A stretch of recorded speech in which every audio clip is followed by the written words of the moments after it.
Mesdames et messieurs, bonsoir. Merci de faire honneur à notre tribune. Bienvenue sur Tribune présidentielle. Dans quelques semaines, les Camerounais seront appelés aux urnes pour choisir leur prochain président. Un scrutin capital dans un pays où le pouvoir est resté entre les mêmes mains depuis plus de 40 ans.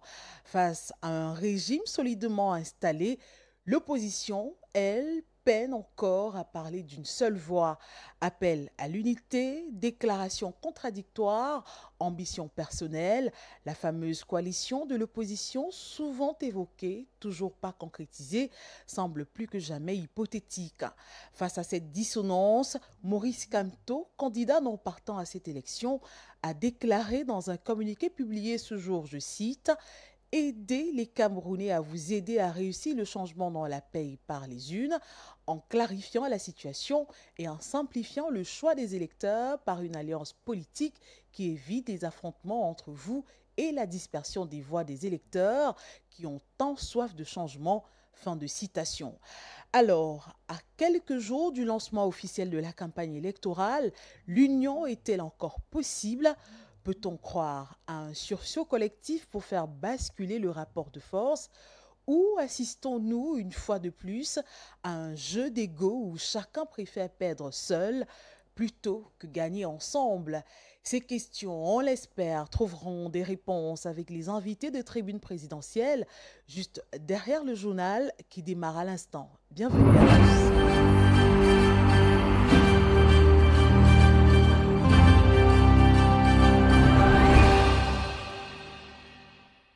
Ouvrons cette édition d'information par Bamenda où, malgré les restrictions en vigueur, les grands chantiers continuent. Le Premier ministre Joseph Diangoutè a inauguré ce jour la route Babadjou-Bamenda, une infrastructure de près de 60 km réalisée en 8 ans pour un coût de 113 milliards de francs CFA. Il a appelé les populations à en faire un bien commun à préserver. Dans la même dynamique, il a également lancé de nouveaux projets, dont l'extension du contournement urbain de Bamenda pour un investissement supplémentaire de près de 27 milliards de francs CFA. Voici le reportage de Fondreni Marquez. 4 activities were on the agenda of the head of government, Joseph Diangoutè, as he visited the crisis-hit Northwest region. The Prime Minister inaugurated a 59.9-kilometer newly constructed Babadjou-Bamenda road. The commissioning of the 113 billion CFA francs road project comes 8 years after the project was launched by Public Works Minister Emmanuel Ngannou Djoumessi, launching the Bamenda Urban Crossing project worth 26 billion 724 million CFA francs. PM Diangoutè said the construction of roads in Bamenda will be expanded from 13 to 30 kilometers. The Prime Minister also laid the foundation stone for a new building at the Mile 4 Market in Kwen, which will host 420 shops, as confirmed by Njeta Bertrand, coordinator of the C2 project. The head of government used the occasion to call out separatist fighters still in the bushes to lay down their arms and embrace normal life as he campaigned for the CPDM candidate Paul Biya ahead of the 2025 presidential election. Et alors que les infrastructures prennent forme sur le terrain, l'environnement médiatique, lui aussi, se prépare à un scrutin majeur. À quelques semaines de la présidentielle, les journalistes de l'Ouest ont été réunis à Bafoussam pour une formation axée sur leur rôle en période électorale. Organisée par le Club Média Ouest, cette session visait à renforcer leur professionnalisme face aux défis du fact-checking, de l'éthique et de la lutte contre la désinformation. Franck Duroc-Tassonking a suivi cette journée d'échange pour nous, compte rendu. Rappeler les principes qui guident la pratique du journalisme à un moment aussi crucial, moment au cours duquel la perte des réflexes en matière de bonnes pratiques peut contribuer à l'instabilité sociale. L'une des principales motivations de cet atelier d'échange avec les journalistes de la région de l'Ouest sur la pratique du métier en période électorale. Objectif, rappeler les fondamentaux au moment où les réflexes de bonne pratique du journalisme peuvent être ignorés. Première sensibilisation à un mois de l'élection présidentielle du 12 octobre. Il était nécessaire pour le Club Média Ouest de remettre les pendules à l'heure à un moment où l'on s'est rendu compte depuis un certain moment qu'il y avait une sorte de dérive, notamment dans les médias sociaux, en cette période électorale qui est une période cruciale. Les journalistes, quant à eux, devront jouer un rôle important dans la société, un rôle qui est différent de celui des lanceurs d'alerte ou des acteurs des médias sociaux. Les journalistes de la presse classique doivent, n'est-ce pas, être outillés davantage à l'effet de jouer leur partition pendant la période électorale. Responsable d'Elections Cameroun, hommes et femmes de médias et la délégation régionale de la communication débattent sous le thème « Rôle et responsabilité des journalistes en période électorale ». De couverture déjà des élections présidentielles au Cameroun et nous sommes rendus compte à un moment donné qu'il y a toujours des manquements. On faillit toujours à un certain niveau et il était bon que l'on se fasse recycler, que l'on laisse que ses capacités en fait soient renforcées. Et en abordant ces questions de responsabilité, nous sommes revenus sur les fondamentaux d'un homme de médias, en la vérité qui doit maîtriser, qui doit rester objectif, qui doit traiter les sujets de manière équitable. L'impartialité, l'objectivité, la vérification des faits, le respect de la diversité d'opinion et le respect de la déontologie journalistique doivent être de mise en cette période importante de la vie politique du Cameroun. Dans le même élan de préparation électorale, l'antenne régionale d'Elections Cameroun pour le littoral a formé aujourd'hui les présidents des commissions départementales. L'objectif, selon le directeur régional Serge Otia-Bourdon, est clair, renforcer les compétences des superviseurs qui encadreront ensuite les présidents des bureaux de vote. Il revient ici sur le rôle clé de cette chaîne d'acteurs électoraux. Il a été interviewé par Jiré Sazangué. C'est une commission qui a une importance étalée parce que c'est une commission qui connaît déjà des litiges au niveau des problèmes liés à l'établissement des cartes d'électeurs, qui contrôle l'établissement des cartes d'électeurs, qui connaît des problèmes liés aux électeurs qui veulent se faire enrôler en dehors des périodes d'inscription sur les listes électorales.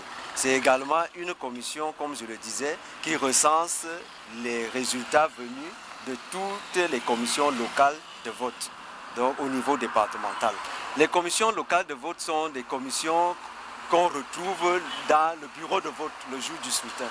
Ce sont des commissions qui sont présidées par un représentant de l'Elections Cameroun, qui est le président, comme je le disais, un représentant de l'administration et un représentant de chaque candidat.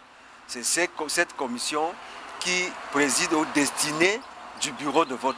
C'est devant cette commission que l'électeur se présente, qu'il se fait identifier et c'est cette commission qui lui permet donc de voter lorsqu'il est inscrit effectivement sur la liste électorale de ce bureau de vote. Et sur le terrain, malgré les défis logistiques, la mobilisation se poursuit. Dans la Sanaga maritime, les équipes de l'ECAM redoublent d'efforts pour atteindre les électeurs. Porte à porte, visite dans les églises, appels directs, tout est mis en œuvre pour pousser les citoyens à retirer leurs cartes. Mais les agents de Doum, Gambé et Massok-Sans-Loulou alertent sur le mauvais état des routes et l'enclavement de certaines zones qui pourraient freiner la participation.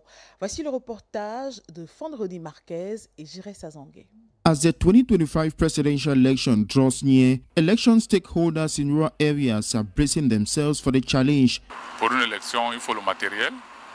Et le matériel est déjà à notre antenne. Il faut que le personnel soit dans un esprit bien. Le personnel est bien préparé pour ça.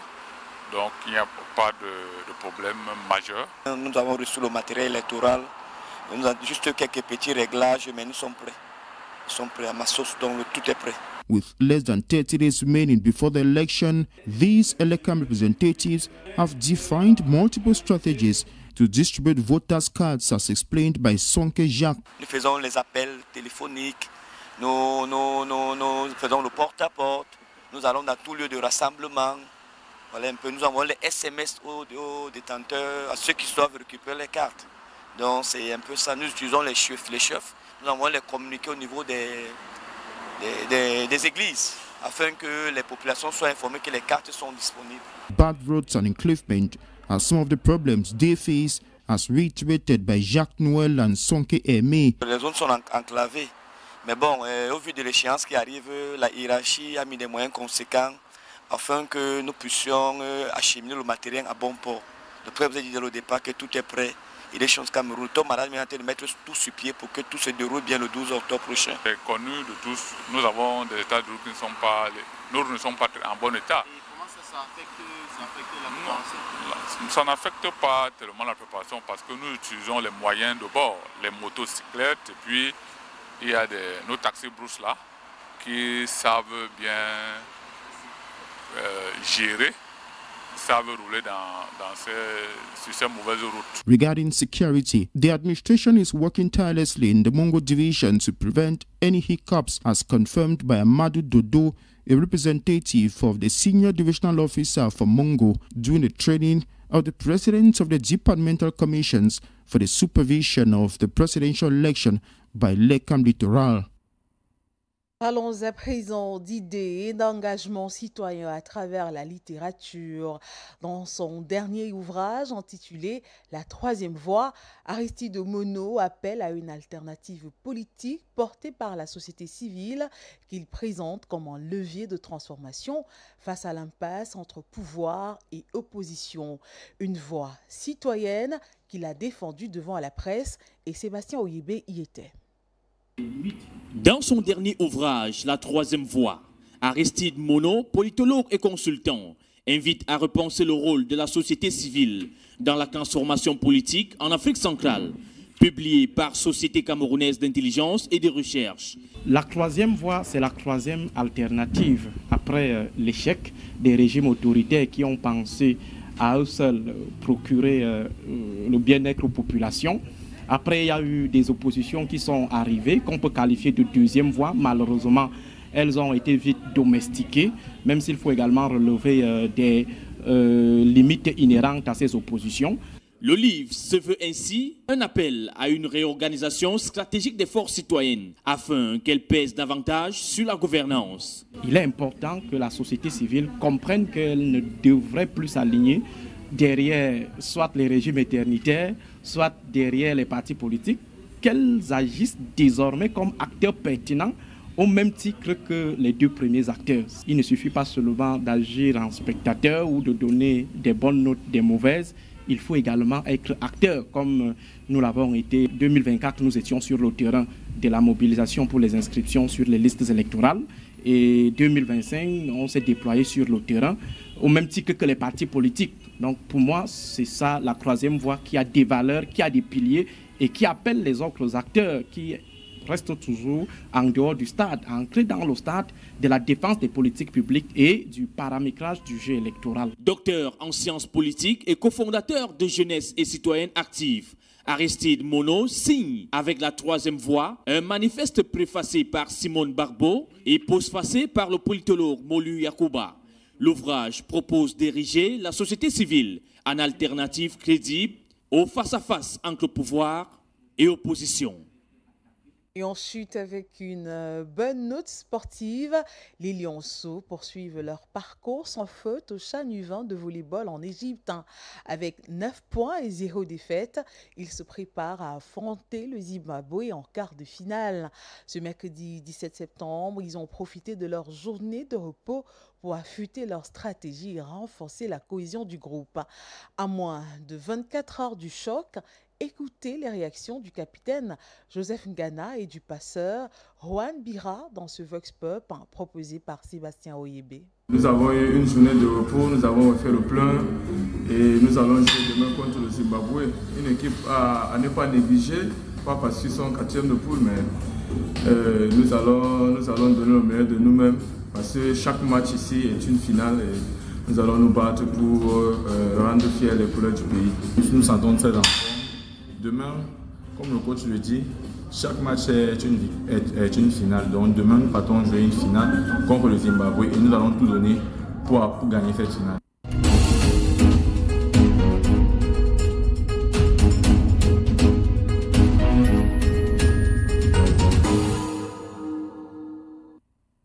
Bon retour. retour.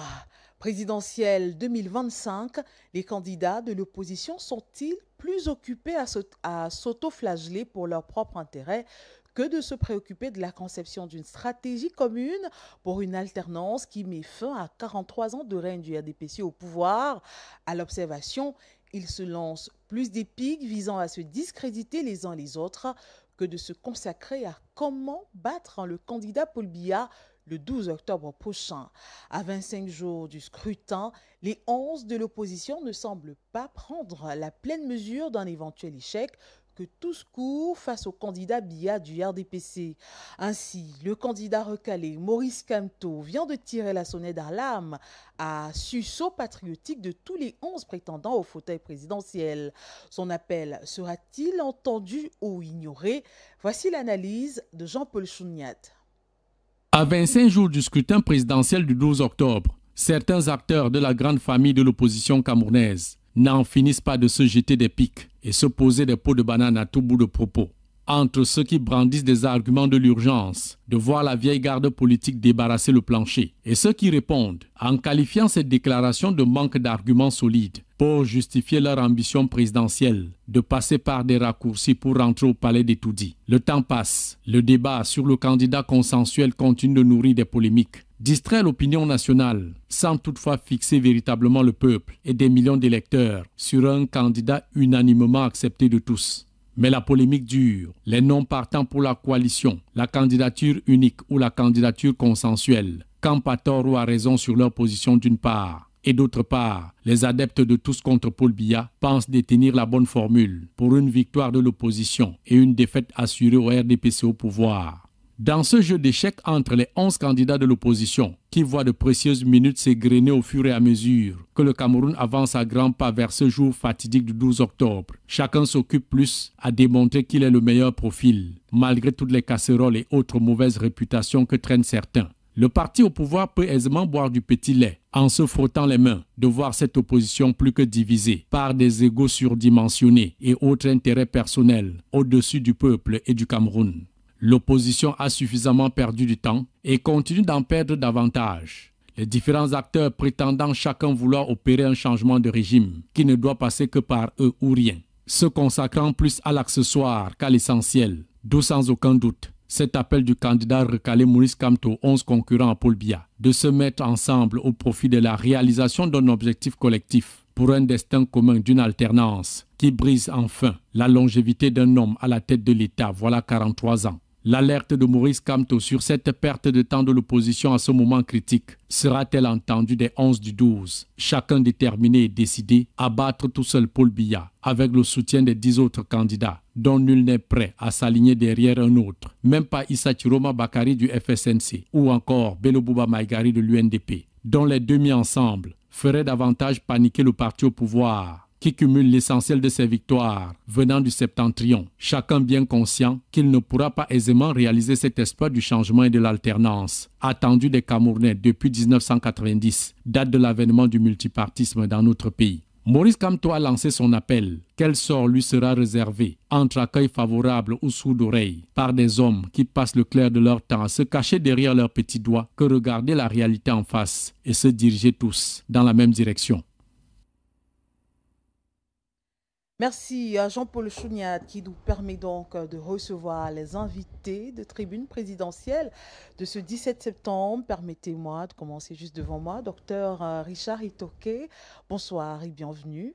Bonsoir Madame Tada, bonsoir à nos auditeurs, bonsoir à tous mes co-panélistes. J'allais dire le docteur Richard Itoké qu'on ne présente plus, mais pour ceux qui regardent Tribune présidentielle pour la première fois, on rappelle que vous êtes du Manidem et du groupe de Douala. Je suis membre du bureau politique du Manidem. Oui. Et en face de vous, le porte-parole numéro 2 de Cabral Libi et bien des nôtres, Makon Maoum du PCRN. Bonsoir et bienvenue. Good evening, Dame Tada. Good evening to your fellow panelists. Good evening to your viewers here and abroad. Thanks for having invited the Cameroon Party for National Reconciliation to this debate. Allow me to greet sincerely and especially Cyril Bojiko, the boss of this channel. Thank you very much. Merci, je crois qu'il a reçu votre message, Macon. Et tout près de vous, le responsable politique du PUS. Vous êtes un responsable pôle politique du PUS, Claver Kodo. Bonsoir, bienvenue. Bonsoir madame, bonsoir à mes copanélistes, bonsoir à vos milliards de téléspectateurs, parce que c'est qu'ils sont des milliards. C'est avec le même plaisir que je partage ce plateau ce soir avec vous. Plaisir partagé, monsieur Kodo, et en face de vous, Roland Tapi. Bonsoir Roland, bienvenue. Et bonsoir Juliana. Alors, on parle de cette passe d'armes entre les candidats de l'opposition. Roland, je vais ouvrir avec vous, vraiment en quelques secondes, juste pour planter le décor. D'après vous, pourquoi l'opposition camerounaise n'arrive toujours-t-elle pas à s'unir autour d'une candidature consensuelle?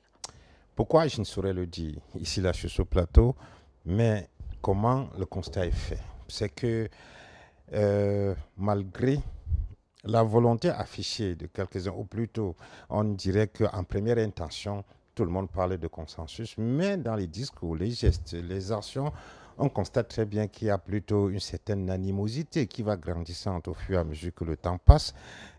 Quand on lit ou bien on écoute entre les paroles et les lignes de ce que ces candidats disent, on a l'impression que effectivement, non seulement ils veulent que le consensus se fasse autour d'eux, mais qu'à la limite, ils n'ont pas besoin de ce consensus. On en veut pour preuve, c'est cette récente sortie de Cabral Libi, le candidat du PCRN, qui disait que les aînés politiques qui sont candidats devraient d'abord commencer par s'unir avant d'envisager ramener les autres autour d'eux. Un peu comme pour dire que, bon, ok, pour l'instant, je ne peux pas entendre ce dont on parle là, ou plutôt, si les autres sont incapables de s'unir, ceux qui sont non seulement des aînés, mais plutôt mais des doyens dans la politique, s'ils ne peuvent pas s'unir, cela laisse entrevoir une certaine, je ne dirais pas animosité, mais une certaine critique ou bien certains rejets de ces personnes-là pour dire qu'en réalité, ils ne me donnent pas l'impression qu'on peut véritablement s'unir. Donc, pas de quoi s'occuper de pour le moment. Et puis, je vais y aller comme je peux de mon côté. Et le lendemain, le candidat Issa Chiroma, lui, répondant au cours d'une interview à Radio France Internationale, a fait allusion à cette sortie-là en disant « Ceux qui parlent d'âge, de l'âge de certains candidats, sont ceux qui sont à court d'arguments ». Et là, on se rend compte qu'effectivement, on est dans une sorte de passe d'armes entre ces candidats qui se critiquent les uns et les autres. Et à côté de ça, on se serait rendu compte qu'effectivement, il y a d'autres groupes qui ne sont même pas des candidats, mais qui se sont positionnés comme des plateformes de regroupement, comme le groupe de Douala, effectivement, qui se sont mis ensemble pour tenter cette médiation ou bien cette coalition au sein parmi les candidats, mais qui entre eux aussi ne s'entendent pas. On en veut également pour prouver cet échange épistolaire. Ça en fait beaucoup quand même. Cet échange épistolaire entre Jean-Michel Nietzsche, qui est le coordonnateur par intérim de l'APC, Alliance pour le changement du Cameroun, et l'autre c'était qui estimait que le groupe de Douala devrait faire attention par rapport à ses propos, ainsi de suite. Alors que le groupe de Douala, de son côté, estime qu'il est en train de travailler pour une coalition. Donc, d'un côté comme de l'autre, on se rend compte qu'effectivement, il y a une petite guéguerre entre les candidats et les groupes qui se mettent ensemble pour vouloir trouver un candidat consensuel. Sur les raisons qui font défaut à cette coalition-là, Macon Maoum, il y a eu justement cette sortie de Cabral Libi à Levallois à Paris il y a quelques jours, qui a plutôt évoqué les statistiques, qui estime que les Camerounais sont suffisamment mieux pour savoir qui choisit. Il a évoqué des élections sur plusieurs années, l'élection présidentielle notamment, où à chaque fois, ce sont les meilleurs qui ont été portés au devant de la scène, sauf que le meilleur a toujours été Paul Biya. Mais je voudrais m'appuyer sur sa sortie avant, celle de Paris, où il a parlé de ses anciens qui devraient coaliser pour montrer l'exemple. Est-ce qu'on n'est pas la partie sur un conflit générationnel? Alors, je vais d'abord planter le décor en donnant la position constante du PCRN sur la coalition, qui est que la coalition augmente les chances de celui qui est choisi de gagner. Cependant, la coalition n'est pas une panacée.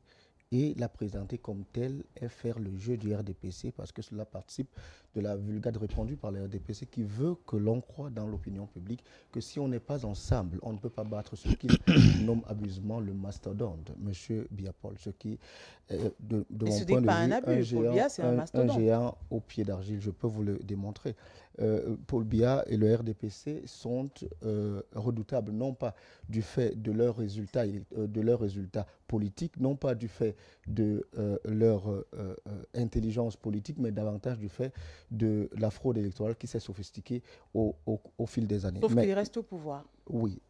C'est une réalité. Depuis 1992, nous, de l'opposition, sommes d'accord pour dire que le président de la République du Cameroun, M. Biapol, ne gagne pas. Mais il y a aussi une constante, c'est qu'il ne perd pas. Il y a là une nuance qui est que s'il ne gagne pas et il ne perd pas, c'est bien parce qu'il y a une stratégie utilisée qu'on appelle la fraude électorale et c'est elle qu'il faut adresser. Lorsqu'on parle aujourd'hui de mutualisation des forces, notre position sur la coalition est constante. Elle n'a pas bougé d'un seul iota.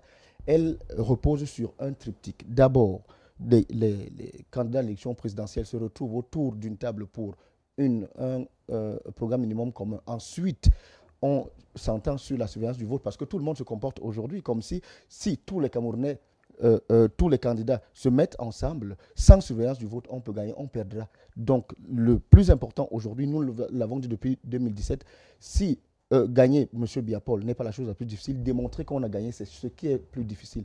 Et nous appelons nos pairs à nous réunir autour de la coalition sur la surveillance du vote. Mais si vous permettez, vous avez... Plus sur la candidature consensuelle, mais l'union sur la surveillance du vote. Nous avons dit c'est en trois étapes. D'abord, programme minimum commun. Ensuite, surveillance du vote. En troisième position, définition des critères qui vont nous permettre de dégager un candidat consensuel. Je rappelle, juste pour répondre très rapidement, que dans cette élection, des 11 candidats, il y en a un seul qui, il y a cela 6 mois, répondant à, je crois, Christophe Boisbouvier de Radio France Internationale, a dit qu'il est disposé à se mettre derrière le candidat qui, au bout de ce processus, aurait la faveur des suffrages et qui a, c'est curieux, donné le nom d'un de ses concurrents qui est Maître Akeremouna. Je crois que vous pourrez interroger tous les autres. Personne d'autre n'a eu le courage de le dire. Madame, présentez la coalition. Parce que, vous savez, à l'occasion d'une élection présidentielle, on appelle souvent les hommes politiques à la responsabilité, mais les médias doivent aussi faire leur part parce que c'est trop facile, tout est vrai, en même temps tout est faux, et puis les hommes de médias pensent qu'ils n'ont pas un rôle à jouer. Madame, lorsque vous focalisez l'attention de l'électorat camerounais sur la coalition, vous faites exactement le jeu du RDPC. Les médias travaillent de vous entendre. Et ils sont au contact des populations. On a par exemple vu que dans le Grand Nord, les sympathisants de l'UNDP et du FSNC ont demandé à Bello Bouba Magari et Issa Tiroma de coaliser. Des artistes également l'ont fait. Les médias n'ont pas imposé ce débat dans l'opinion publique. Encore que pour les deux, ce n'est pas difficile. Ils viennent du même département et ils ont en commun un passé dans le gouvernement de M. Biapol. Mais je vais sortir d'un seul trait.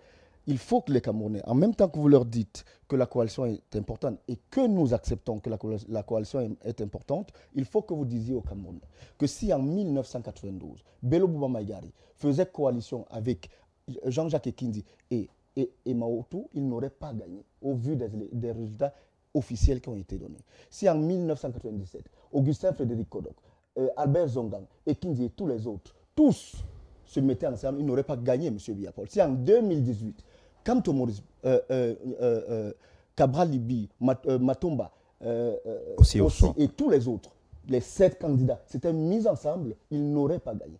Au vu des résultats, parce que M. Biapol a eu 72%, tous les autres réunis n'ont pas eu 50%. Ce que j'essaye de vous dire, madame, c'est que lorsque je l'ai dit, je ne nie pas que la coalition est importante. Parce que si je reviens en 92, si M. Bello Bouba Magari s'était réuni avec M. Ni John Fondi de regretter mémoire, ils auraient gagné. Ce que les Camerounais appellent depuis 5 ans, je vais sortir par là, depuis 5 ans, c'est la coalition des têtes prépondérantes de l'opposition, que sont M. Libi et M. Kamto. Aujourd'hui que le pouvoir de Yaoundé a abusivement exclu M. Kamto Maurice de l'élection présidentielle, le choix du candidat consensuel du peuple du changement s'en trouve facilité. Il s'appelle Libi et il a un programme, un projet de rupture qui est présenté aux Camerounais. Makon Maoum, vous ne sortez pas ma question sur le conflit générationnel demeure au vu de la sortie de Cabral Libye, qui estime que les plus anciens devraient montrer l'exemple? Il faut comprendre que Cabral Libye a une trajectoire connue. Pour lui, le Cameroun de demain se fera avec, dans un subtil mélange entre la jeunesse, la vigueur de la jeunesse et l'expérience des bons vieux. Donc, pour nous, il n'est pas question de présenter le jeunisme comme un programme politique. Nous avons une constance, nous avons un projet, nous avons des acquis depuis 7 ans que nous présentons aux Camerounais à l'Assemblée nationale, dans les exécutifs communaux et partout où nous sommes appelés à répondre de nos responsabilités face à la nation. Donc, nous n'avons aucun problème avec les candidats Issa, Bello et Akeremouna. Nous ne disons pas que leur âge pose problème, nous disons simplement que les aînés à la maison, je crois que c'est vous, la maman qui aiguillonnez votre enfant, qui lui montrez le chemin. Nous disons simplement que les aînés nous montrent le chemin. Docteur Matoké, vous qui avez été en contact d'une certaine façon, hein, je parle du groupe de Douala et du Manidem avec un certain de ces candidats, certains justement sont accusés de torpiller l'unité pour préserver leur image personnelle. Qu'en est-il? Est-ce que cela est vérifiable? Est-ce que cela est fondé? Le jeu politique a ceci de... pas de bizarre, mais c'est un peu ça. Parfois, vous trouverez des gens qui balanceront à tort ou à raison telle ou telle chose sans véritablement le démontrer. Et c'est pas ça qui est le plus important. Je crois que, honnêtement, quand vous mettrez tous ces leaders politiques en face l'un de l'autre, ils se respectent tous, ils ne vont pas se rentrer dedans, ils ne vont pas s'engueuler. Moi, je ne vois pas de choses comme ça. Bon, avec les réseaux sociaux aussi, on trouve tout et n'importe quoi, sans que cela ait une objectivité, une réelle objectivité. Il est raison, il est normal que dans un jeu comme ça, comme les élections, que certains coups soient portés. Mais le jeu politique a aussi ses règles. C'est des coups à base d'arguments, à base de ceci. Là, on respecte, sans attaque personnelle, etc. C'est juste des arguments. Vous avez dit que nous pensons que, argument contre argument, le jeu politique devient plus intéressant. Et je crois que c'est sur ça qu'on devrait se concentrer, plutôt que sur des pseudo-joutes qu'il y a. Je ne veux pas ces candidats en train de se battre, personnellement. Mais d'après vous, docteur Itoke, qu'est-ce qui freine cette coalition tant demandée par le peuple camerounais? Bon, vous refusez ces mots, des égos, ou je veux dire quoi, à cause des raisons personnelles ou alors... on peut tout évoquer. L'absence de compromis. On peut tout évoquer avec légitimité. Il est normal que quand on se présente à une élection politique, qu'on ait des ambitions. Donc, on vient pour gagner. Donc, parfois, il y a quelqu'un, laisse-moi passer, laisse-moi mettre à ta place. Ce n'est pas toujours évident. C'est pas que je dis que c'est un débat qui devait être à base d'arguments. Parce que la personne qui gère un parti, qui le monte et qui arrive, forcément veut gagner. Cela va de soi. Et pour dire à quelqu'un, pousse-toi, laisse-moi te passer, colle-toi à moi, envoie-moi tes voix, il faut que tu aies des arguments qui puissent le convaincre. Bon. Ceci dit, devant cette disparité d'ambition et des égos, parce qu'il y en a beaucoup, justifiés ou pas, nous, et c'est la tradition de tous les partis souverainistes et révolutionnaires, nous sommes plus à l'écoute du peuple. Et c'est vrai qu'il y a une demande, même si elle n'est pas dite, il y a une demande d'unité de coalition. Mais au-delà de cela, il y a une demande qui est plus en rapport avec le fonctionnement des institutions, la vie démocratique, les besoins des gens. Quand nous disons, par exemple, et c'est d'abord le consensus, c'est d'abord tout d'un programme, ce que nous voulons que dans les jours à venir, il doit se faire pour que les choses marchent mieux et que tous les citoyens se sentent intégrés. Je donne un exemple. Bon exemple. Qui entend parler des paysans? La voix des paysans, est-ce qu'elle a entendu ici? Est-ce qu'elle a entendu? La voix des ouvriers, est-ce qu'elle a entendu? La voix des enseignants, est-ce qu'elle a entendu? Là, je parle des syndicats, qui sont des organisations sociales, qui elles aussi ont quelque chose à dire. Quand, par exemple, nous disons, OK, cette personne qui vient, elle fait un seul mandat, pas plus. Mais pendant ce temps, elle doit permettre aux institutions de fonctionner. Par exemple, que l'argent qui doit arriver aux mairies et aux régions arrive et que ces régions travaillent et que l'on voie. Par exemple, qu'on laisse parler les syndicats, parce que les syndicats ne sont pas opposés au gouvernement. Les syndicats sont sur le terrain. Ils lisent, ils viennent exposer les difficultés qu'ils rencontrent, ils exposent leur vision et travaillent avec le politicien pour trouver la bonne formule. Le paysan, parce qu'il n'y a pas un syndicat agricole. Le paysan qui est là, personne ne sait comment il souffre, ce qu'il lui faut pour sortir sa récolte. On ne l'a jamais écouté. Et donc nous pensons donc que quand on va laisser toutes ces institutions fonctionner, les syndicats vont se développer. Les gens seront à même de dire, voilà ce que nous souffrons, voilà notre vision que nous avons. Et le politique est là pour ajuster tout ça, améliorer, apporter ce qu'il faut pour que les choses avancent. Vous savez, ces paysans, s'ils ne cultivent pas, s'ils ne plantent pas, nous ne mangerons rien en ville. Donc c'est cette vision où nous voulons un contexte où tout le monde, parce que la constitution du Cameroun en ce moment, si elle fonctionnait, si on le respectait, il n'y aurait pas de problème en tant que tel. Parce qu'il y a tous les problèmes, mais fondamentalement, si elle fonctionnait, si l'argent partait aux régions, moi j'ai un ami personnel qui est président d'une région, ce pays ici, il pleure tous les jours, il y a des projets. L'argent n'arrive pas. Il n'arrive pas. Donc, à un moment, nous voulons que les choses, et donc c'est ce qu'on s'assure, c'est que ce gars qui arrive nous promette qu'il fait un seul mandat. Pendant ce temps, il laisse les institutions fonctionner comme elles devraient être. Parce qu'en fait, il y a un blocage de fonctionnement des institutions. On n'écoute pas toutes les voix. Mais maintenant, si on crée un champ où tout le monde s'exprime, marcher n'est pas forcément être contre l'ordre public.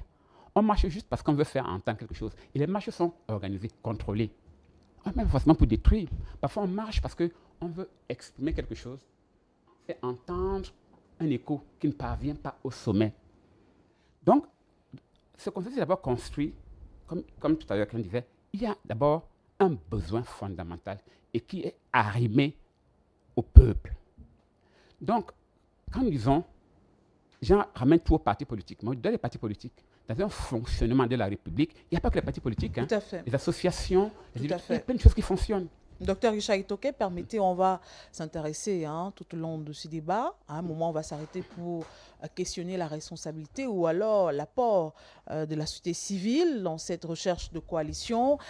Claver Kodo, on parle de passe d'armes entre les candidats à l'élection présidentielle. Il y a eu cette sortie du premier secrétaire du PUS, Serge Espoir Matomba, qui, après tout ce qu'on a vécu sur la scène de l'opposition, a estimé qu'il s'en tiendrait à ce qui a été fait à Foumban et ensuite à Yaoundé. Sauf que à Foumban, on n'a pas pu trouver un candidat pour porter la voix des autres, au moins les 7 qui y étaient. Un peu plus tard, il a été difficile de faire un programme consensuel et jusqu'ici, c'est le blackout total. Qu'est-ce qui pose problème réellement? Je voulais rappeler à nos téléspectateurs et téléauditeurs qu'un parti politique n'est pas une épicerie. Un parti politique s'articule autour d'une idéologie. Coalition ou alliance, ça devrait s'inspirer. Alors, ça devrait s'inspirer justement des idéologies, ou alors des idéologies à converger dans le cadre d'un programme consensuel. L'une des difficultés qu'il y a eu à Foumban et à Yaoundé, c'est justement parce qu'il y a trop de divergences. Il ne faut pas se leurrer.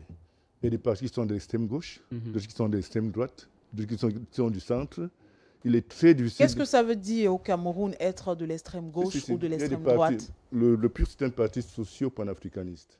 C'est-à-dire, nous plaçons l'homme au centre de notre démarche. Lorsque vous avez en face de vous un parti ultralibéral qui s'inspire du modèle, je ne sais pas de quel parti occidental, vous ne pouvez pas facilement converger. Et ça pose un énorme problème. Et comme les masses critiques ne sont pas assez matures, excusez-moi, à mon avis, elles ne sont pas assez matures pour pouvoir appréhender ces subtilités. On se trouve donc face à une revendication. Mais on a envie de vous retourner, ces masses critiques ont envie de vous retourner cette observation. L'opposition est-elle assez mature? Sinon, pourquoi elle n'arrive pas à trouver un consensus? Vous savez, les hommes sont exactement à l'image des programmes d'éducation, des enseignements qu'ils reçoivent dans leurs écoles. Le PUR, ce n'est pas responsable des programmes d'éducation en vigueur au Cameroun. Ces programmes relèvent quand même de l'un des accords de coopération de 1959 qui est imposé au Cameroun depuis avant même son indépendance. Alors, nous sommes à l'image de ce qu'on nous a enseigné à l'école, même pas à la maison. Et moi, je me rappelle, étant tout jeune, on m'interdisait de parler ma langue vernaculaire dans la cour de récréation. Vous vous rappelez? Ils appelaient ça patois. Et ceux qui tentaient de le faire étaient sanctionnés. Lorsqu'on vous a aliéné à ce niveau, vous avez encore quel référent au-delà de ça? On se plaint tous les jours de ci, de ça. Nous n'avons pas de référents parce que nos référents ont été jetés aux oubliettes. Alors, lorsqu'il y a eu ce construit sur l'individu, vous voulez qu'il devienne quoi? Il devient, je peux appeler ça un peu hybride, parce qu'en réalité, il ne sait même pas d'où il vient et il ne saura jamais où il va. Dans la situation concernant les masses critiques, aujourd'hui, il y a un certain réveil qu'on remarque. Mais nous ne sommes pas responsables du devenir. Le PURS a été légalisé il y a 15 ans exactement. Le PURS est dans la scène politique depuis 15 ans. Le PURS n'a jamais occupé une fonction au sommet de l'État. Le PURS se bat justement pour changer la donne à travers une rupture totale avec le legs colonial. Mais qu'est-ce que vous prêchez aux autres partis politiques avec lesquels vous avez échangé, avec lesquels vous avez travaillé dans l'objectif d'arriver justement à trouver un candidat qui satisfasse, on va le dire, le désir du peuple camerounais? Il y a certaines difficultés pour avoir été au centre, je suis chargé du pôle politique, donc j'ai quand même été au contact avec certaines réalités, en off, comme vous voulez. Nous avons des problèmes d'ego. Des égos extrêmement surdimensionnés. J'ai même eu affaire à des partis politiques qui, ma foi, n'ont pas véritablement une assise, mais qui revendiquaient des choses que vous n'imaginez pas. Or, il s'agissait de se mettre ensemble d'abord et de travailler pendant des jours pour mettre en place un programme politique commun. Au-delà des égos, il y avait ce conflit générationnel. Il y a des partis qui n'ont même pas accepté faire partie qui n'ont pas accepté se rapprocher et épouser ces démarches. Voyez-vous? Et ces partis-là aujourd'hui sont là, mais n'assument pas la responsabilité parce qu'ils ne sont pas obligés d'assumer la responsabilité. Mais c'est le peuple qui revendique aujourd'hui. Mais ce peuple, à l'analyse de ce que moi j'ai vécu, je crains que nous soyons en train de l'abuser. Parce qu'effectivement, il faut mettre du contenu au changement. Le contenu qu'on aurait dû mettre au changement, qui est devenu pratiquement ce qu'on appelle, les mamans appellent le cube magie, sans publicité, ce contenu devrait s'adosser sur une dimension idéologique. Il ne s'agit pas seulement de changer le régime, il s'agit d'apporter des questions, des réponses adéquates et appropriées aux problèmes que le Cameroun rencontre depuis 1918, depuis même l'époque de la colonisation allemande. Voyez-vous? Donc le changement doit cesser d'être, comment je dirais ça, un slogan creux. Il faut donner du contenu à ce genre. Et ce contenu aurait justement dû être mis en place de manière consensuelle. Aujourd'hui, j'ai l'impression que le temps presse. Et au sein du PURS, nous avons quand même parallèlement mis en place une alliance qui s'appelle l'Alliance Podol, qui a été rejointe par des partis de politique et des associations. Et on continue d'ailleurs à travailler dans ce sens en espérant qu'on ne désespère pas. Peut-être qu'il y aura. On va revenir sur ces alliances ou alors ces consensus sans candidats qui ne sont pas soutenus malheureusement ou alors heureusement, ça dépendra de vous, des candidats déclarés à la présidentielle. Mais Roland Tapi, est-ce que finalement on ne se trompe pas? Est-ce que ce n'est pas une trop grosse responsabilité que l'on a confiée aux partis politiques de l'opposition? Le docteur Itoké parlait il a dit tout à l'heure qu'on vient pour gagner. C'est-à-dire que si on ne s'entend pas sur un programme, on vient pour gagner. Il faut y aller, même si en face, on sait qu'on a affaire à un mastodonte. Responsabilité, cela va de soi. Et ce n'est pas quelqu'un d'autre. Ce ne sont pas les populations qui ont confié ces responsabilités aux partis politiques ou aux candidats. Chacun est allé librement, jouissant de tous ses droits civiques et autres, candidater. Je parle de la responsabilité de la coalition qui a commencé avec le groupe de Douala. Il y a eu l'APC, finalement l'Union pour le changement en 2025? Responsabilité dans le sens où je ne comprends pas bien la Les question. candidats qui ont été retenus devraient s'entendre pour présenter une seule candidature face à Paul Biya. Oui, nous avons déjà expliqué sur ce plateau plusieurs fois que, à l'état actuel, et même de manière générale, il est impossible d'avoir un candidat consensuel, ou plutôt un candidat unique. Il faut l'oublier. Parce que, de manière générale, quand deux personnes sont déjà ensemble en train de parler de la même chose, il y a toujours, qu'on le veuille ou pas, une divergence quelque part. Combien de fois quand ils sont 11? Plus est, quand ils sont 11 personnes matures qui ont des ambitions et on est dans une situation où justement chacun pense que le simple fait d'avoir été accepté comme candidat fait de lui un demi-dieu et qu'il tient désormais le destin de tout un peuple entre ses mains et que pour venir le lui arracher, il faut lui présenter quelque chose de sérieux. À ce stade-ci, je ne cesse de dire, tel qu'on évolue, on va se retrouver au soir du 11 octobre avec 11 candidats consensuels. Chacun ayant construit son consensus de son côté avec les groupes d'associations et autres qui le soutiennent et qui le présentent comme candidat consensuel. On a déjà Issa Chiroma, qui a été présenté par un groupe. Mettez un stop Roland, vous allez revenir. Ouais. Je reviens sur ma question de départ. Est-ce que ce n'est pas une trop grande responsabilité que l'on pense pouvoir confier justement à ces candidats de l'opposition-là? On a pensé que ce serait simple de se retrouver tous les 11. On se dit, bon, on peut tirer au sort, une personne va présider cette coalition-là, et puis on mettra sur pied un gouvernement d'union nationale, par exemple, qui aura 3 ou 4 ans, le temps de réorganiser les institutions pour réorganiser le pouvoir. J'insiste sur cette question. Est-ce que ce n'est pas une trop grande responsabilité qu'on leur a confiée finalement? Les peuples leur ont confié peut-être. D'abord, l'organisation de la société civile est suivie par l'opinion publique. D'accord. Je redis une fois de plus. On ne leur a pas confié. C'est eux qui se sont mis en position de pouvoir incarner aujourd'hui cette responsabilité. C'est eux qui sont les candidats.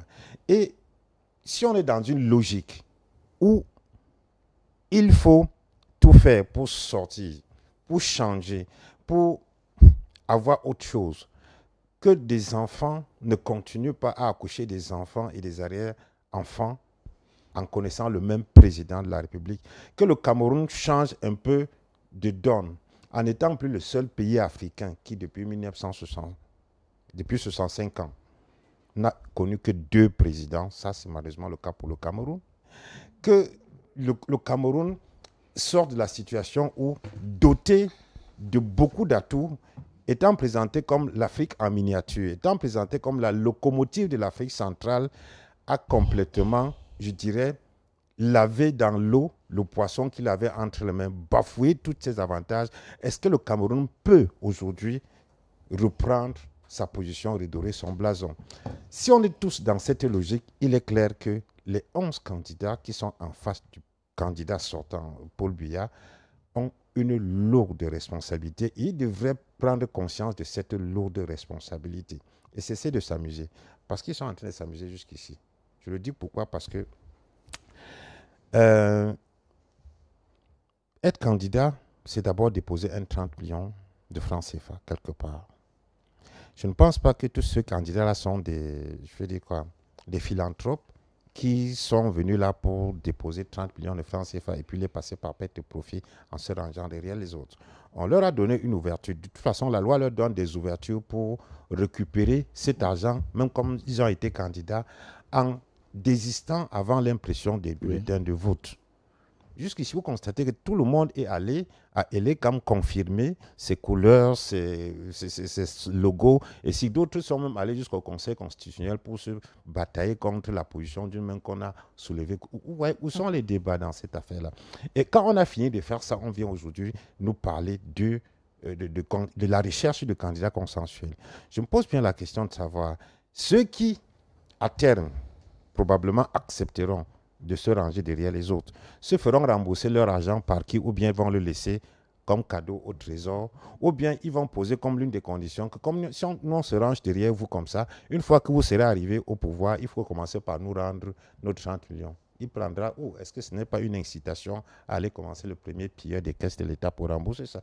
Il y a autant de questions qui se posent là, qui me font justement me poser la question, est-ce qu'ils se sont rendus compte de la responsabilité qui est la leur aujourd'hui, de la lourde mission qui est la leur? Parce que si on est allé jusqu'à entendre des propos du genre, même s'il faut que le diable arrive maintenant, qu'il arrive parce qu'on ne pourra pas plus souffrir que qu'on a souffert aujourd'hui. Et que ces genres de propos sont repris en écho par les populations, ça veut dire qu'on en a marre. Mais est-ce que tous ceux-là ont cette lourde responsabilité? Oui, aujourd'hui, ils ont une lourde mission. Oui, aujourd'hui, ils se sont mis en position de focaliser le regard sur eux pour, comment dire, en même temps, reposer les espoirs sur eux, mais sont-ils simplement conscients? C'est la question qui se pose. Ça, on est encore en train de parler de conflits générationnels, parler des idéologies. Est-ce que tout le monde a des idéologies, mais est-ce qu'on est sûr? Est-ce que la question essentielle a été répondue?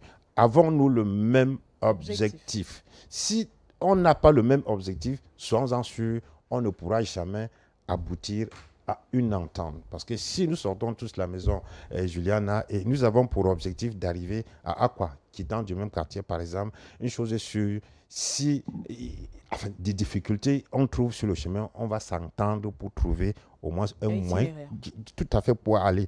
Mais si on commence à se tirer, alors il faut se poser la question si nous tous, nous deux là, sommes vraiment avons pour objectif d'arriver à Aqua. Quand tu dis venons comme ça, d'autres disent que non, il faut d'abord que je dise comme ça.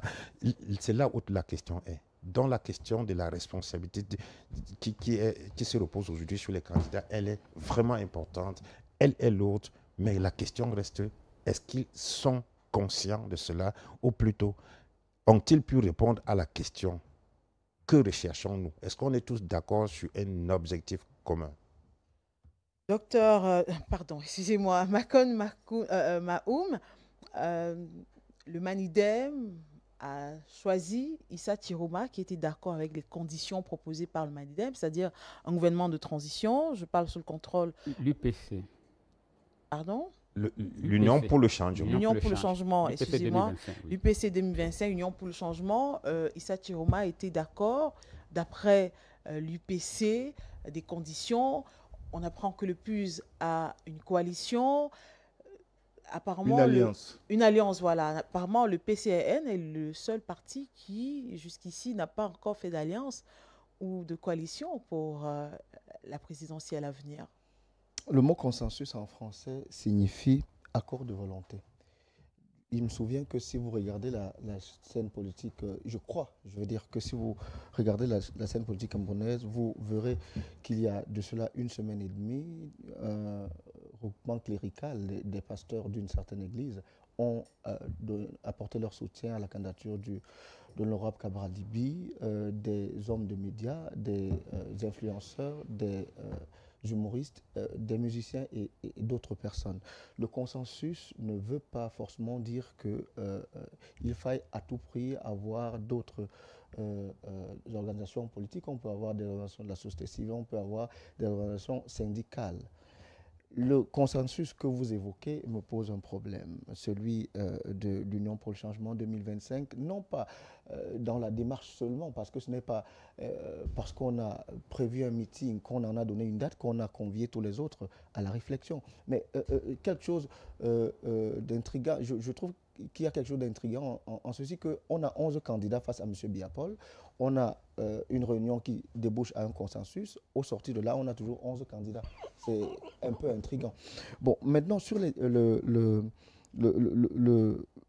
timing, parce que l'aîné parlait du timing, je ne crois pas qu'on aille à une élection présidentielle en envisageant que perdre 30 millions soit de la mer à boire. Lorsqu'on veut changer un pays, perdre 30 millions, ce n'est pas la chose la plus difficile. Ce que nous proposons clairement sur la coalition est simple. Nous avons besoin d'une semaine pour le faire, pas de 100 jours. Nous avons besoin d'une semaine pour le faire. Cela repose sur une démarche en 3 étapes. La première étape, je vous ai dit, c'est de trouver un programme minimum commun. Et contrairement à ce que j'entends, à la réalité, lorsqu'on a un objectif commun, et je présume que c'est l'objectif de tous les 11 autres face à M. Biapol, qui est de renverser M. Biapol et son régime et de mettre sur pied des politiques de rupture, on peut s'entendre sur ce qu'on appelle un programme minimum commun. C'est-à-dire que je prends un peu ce qui ne m'insupporte pas dans le PURS prend un peu de ce qui ne l'insupporte pas dans le SDF, etc., etc. Nous nous entendons sur un programme minimum commun. Parce que nous sommes tous convergents sur l'objectif qui est de remplacer M. Biapol. La deuxième chose, nous ne cesserons de le dire, depuis 2017, nous le martelons, c'est qu'il faut surveiller le vote. L'honorable Cabral Libi vous a démontré il y a cela 2 semaines qu'il y a déjà une réserve de 2 millions de voix fictives pour M. Biapol. En 2018, le vote a été suivi, vous vous souvenez de l'affaire des PV au niveau du contentieux électoral, mais cela a été sans suite. Il me semble que le vote n'a pas été assez surveillé. Parce que si vous êtes, je sais que vous êtes une journaliste sérieuse, vous savez donc que des PV ont été demandés, ils n'ont pas été produits. Ne peuvent produire les PV que ceux qui ont effectivement surveillé le vote. S'ils n'ont pas été produits, c'est justement parce que des gens n'ont pas surveillé le vote. Et donc, je vous dis, la clé du renversement du régime de M. Biapol, c'est la surveillance du vote. C'est en cela que cela réside. Parce que vous ne pouvez pas dire aux Camerounais, en même temps que quelqu'un qui a le bilan catastrophique de M. Biapol est ce que vous appelez une mastodonte qu'on ne pourrait pas renverser dans les urnes. Mais si vous permettez, en une semaine, je vous ai dit, programme minimum commun, stratégie sur la surveillance du vote, mais dernier élément, les critères pour le choix de l'un d'un autre. Et nous avons déjà fait une proposition au PCRN. Nous l'avons faite en 2018, nous la faisons encore aujourd'hui en 2025. C'est simple, ça ne demande pas 2 heures de temps. Les 11 candidats se retrouvent autour d'une table avec pour principe que chacun peut voter pour l'autre et pas pour lui-même. C'est aussi simple que ça. Monsieur Matomba ne peut pas voter pour lui, mais il peut voter pour l'un des 10 autres. Monsieur Libi ne peut pas voter pour lui, mais il peut voter pour l'un des 10 autres, etc. Au sortir de là, celui qui a la faveur des suffrages aura déjà un aiguillon qui est le programme minimum commun. Il aura une couverture qui est la surveillance commune du vote et il pourra donc présider au destiné de notre pays sous le regard des autres 10 candidats à qui il aura assigné des rôles. Voilà ce que nous proposons pour ce qui est de la coalition et nous le disons. Madame, Cabral Libi a devant lui au moins 3 autres élections présidentielles. Je dis au moins 3 autres élections présidentielles. Nous ne sommes pas dans le la. C'est-à-dire que si nous ne sommes pas candidats aujourd'hui, nous allons mourir. Nous sommes dans une logique qui consiste à répondre aux besoins de la population camerounaise, qui est qu'elle considère qu'il faille coaliser. Nous considérons, nous autres, que la coalition n'est pas la panacée. Mais puisque c'est un besoin pressant de la base de la population camerounaise, nous entendons y répondre. Cabral Libi, je sors par là, a donc adressé, avant d'aller en Europe pour sa petite tournée, a donc adressé à ses pairs de l'opposition, aux 11 candidats et à d'autres candidats recalés, une lettre dans laquelle il demande que nous nous retrouvions pour adresser cette démarche que je viens d'évoquer là. À son retour, il fera le tour de ces différentes formations politiques et recueillera les réponses de ces différents leaders politiques. Si au sortir de là, nous avons la possibilité de nous retrouver pour mener la démarche que je viens de décrire, nous le ferons et nous répondrons au peuple camerounais. Nous lui donnerons une réponse satisfaisante à sa demande, mais cela ne veut pas dire, et je ne veux pas que vous croyiez que j'adoube l'idée, que M. Biapol est fort et donc ce n'est qu'en se réunissant qu'on peut le battre. Je dis et je répète, le Sénégal nous parle.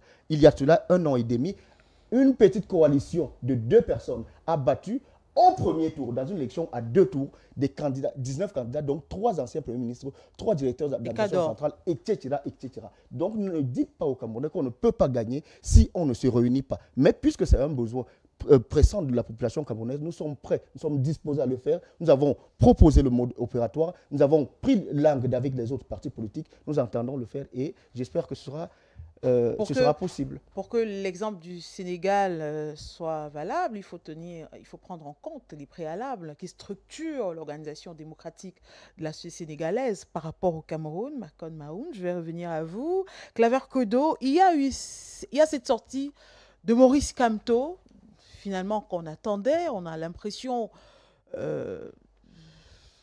malgré son absence à cette course à l'élection, Kamto demeure une voix très très attendue, pas seulement par les Camerounais, mais par l'ensemble des acteurs du processus électoral, notamment les candidats.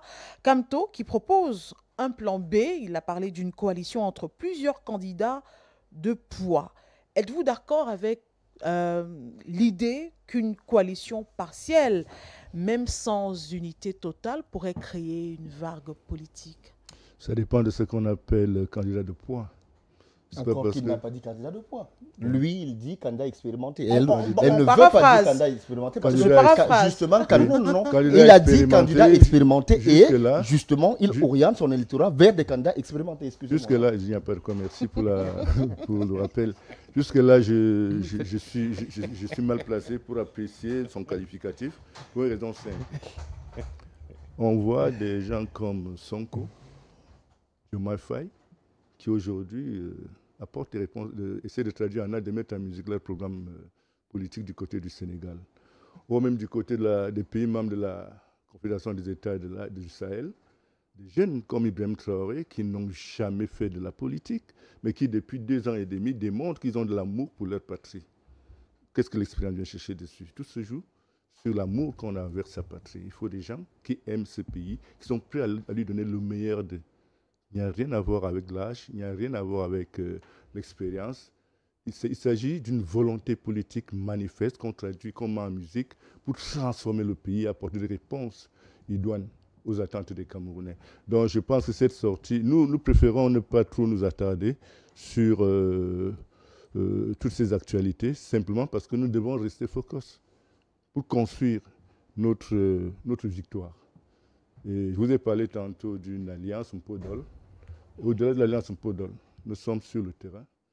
Nous sommes sur le terrain, nous travaillons à fond de caisse. Peut-être vous me remarquez dans les réseaux sociaux parce que nous avons toute une équipe qui essaie d'être présente en temps réel pour présenter, pour faire consommer, tout au moins le résumé, notre programme politique aux masses critiques.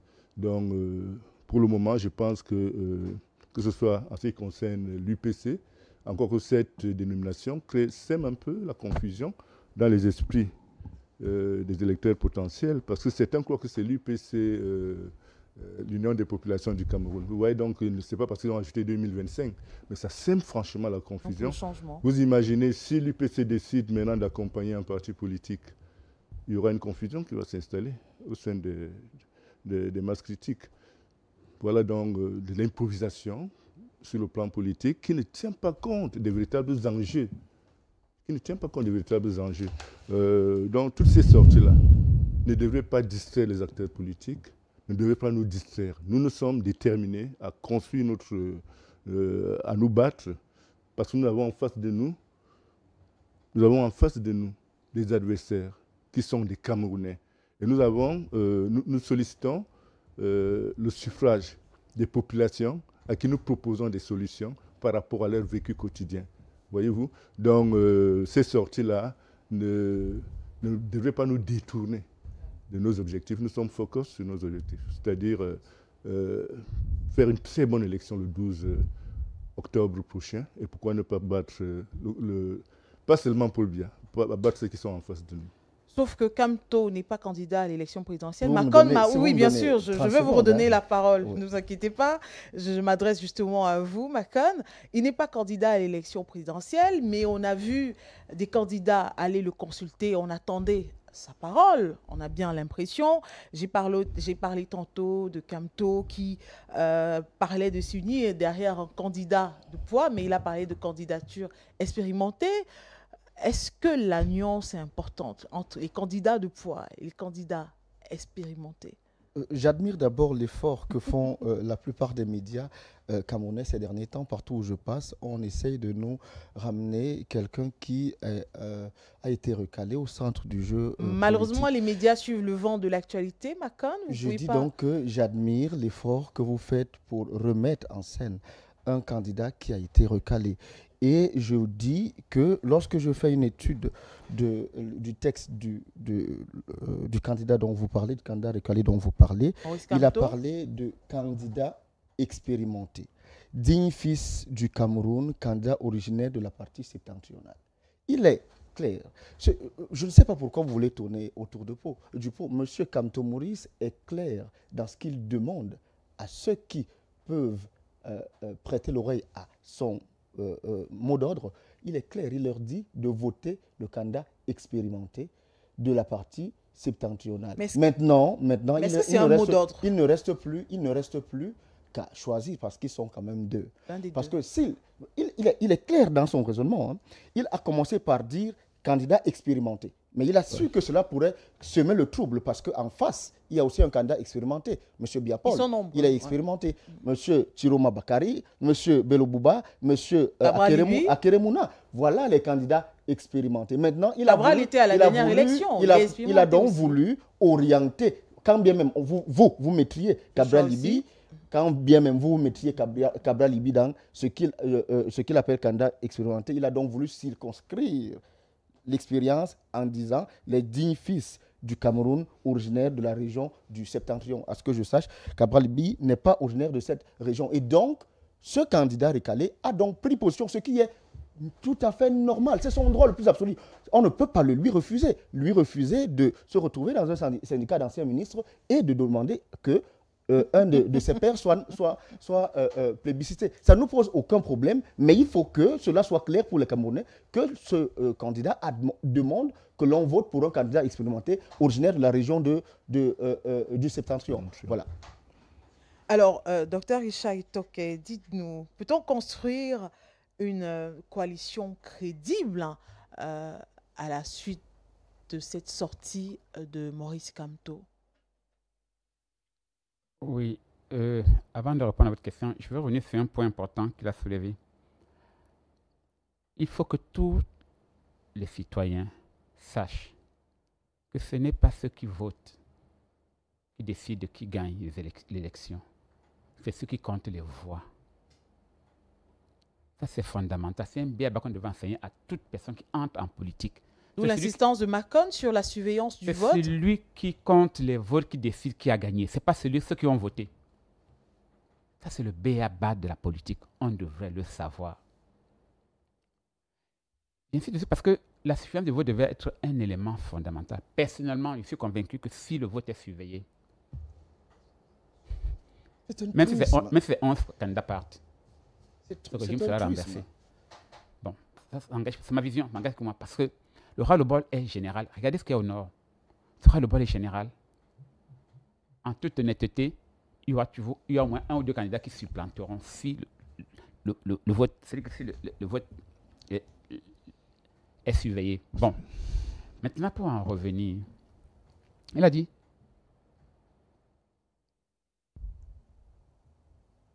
bon, c'est peut-être que M.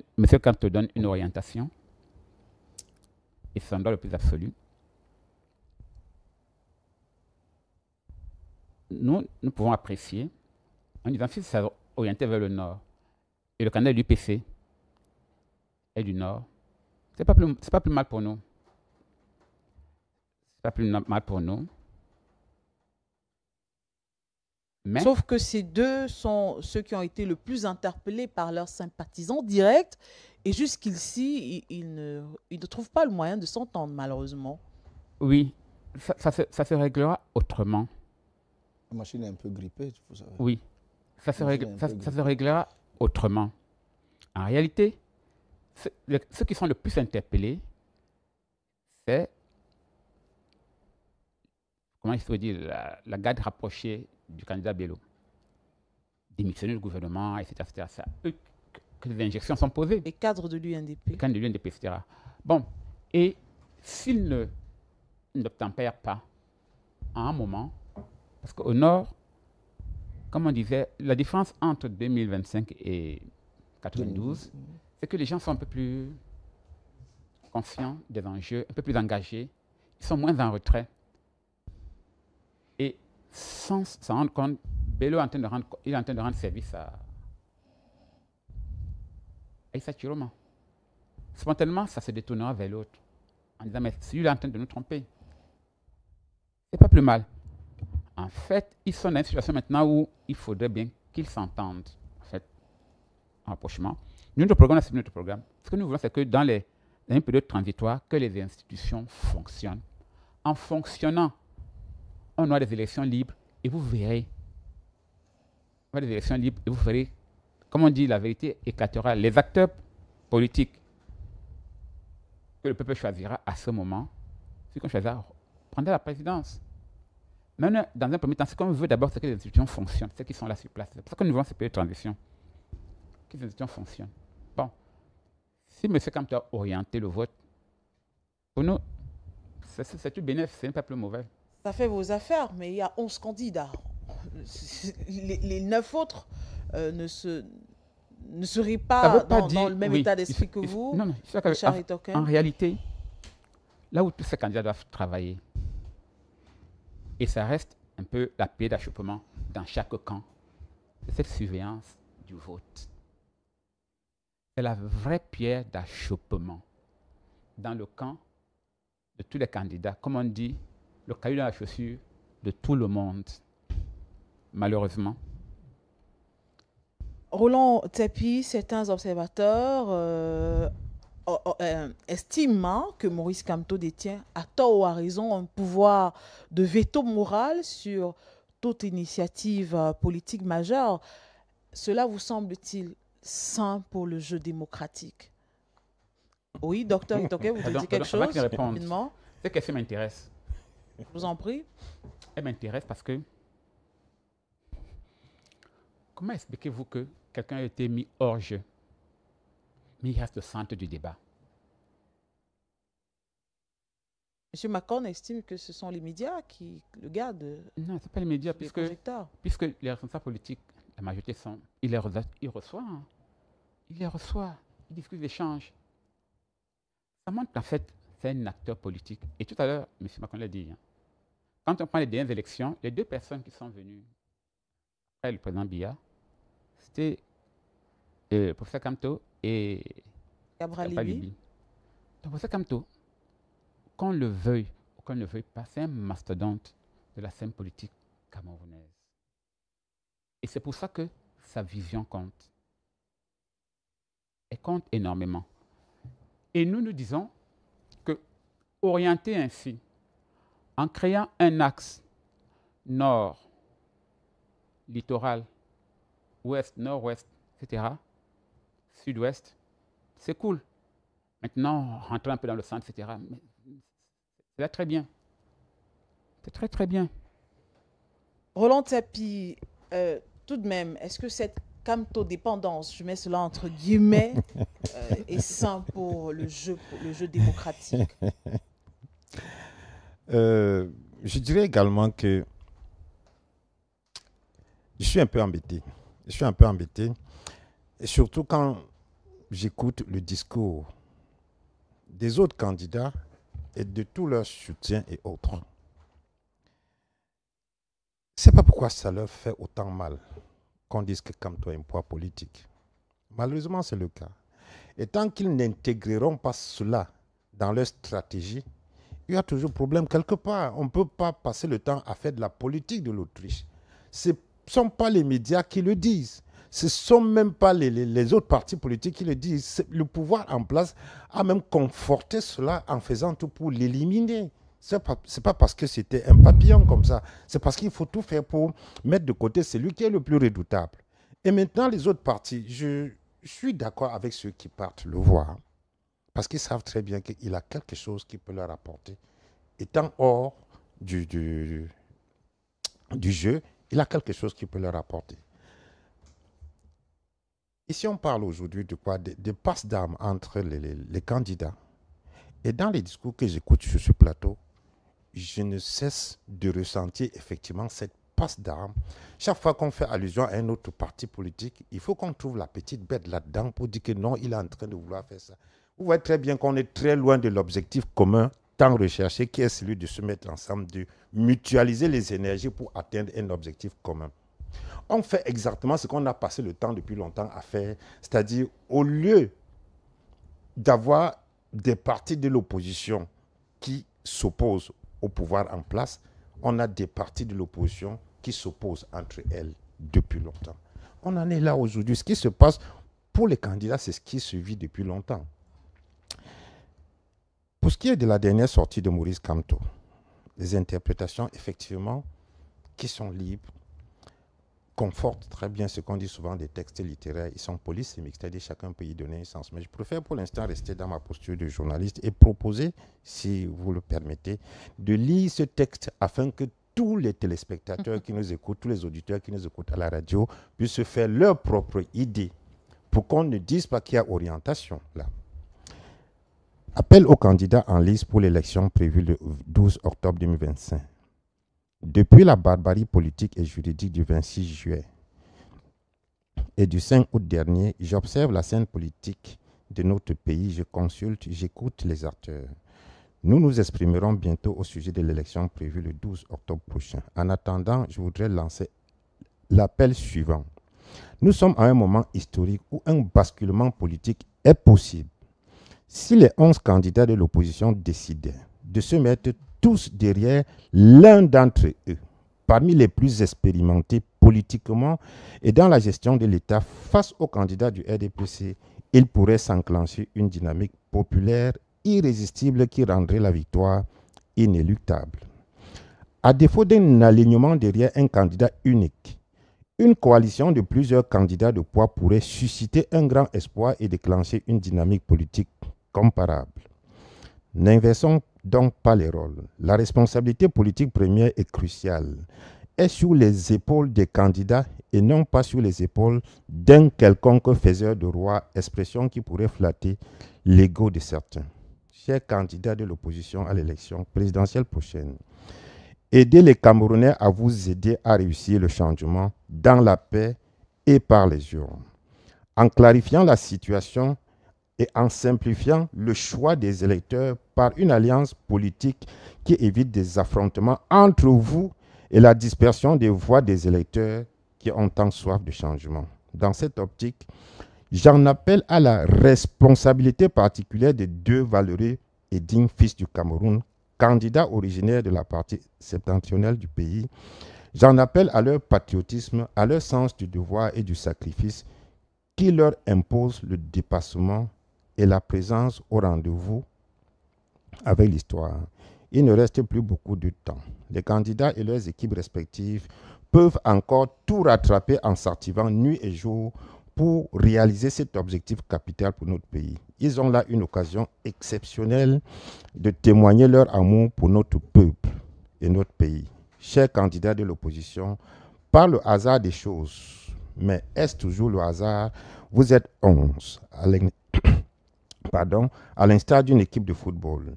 Et il y a le pénalty de la victoire à tirer. Choisissez parmi vous, ou tout le moins parmi les plus expérimentés, le tireur qui a les meilleures chances de marquer le but libérateur.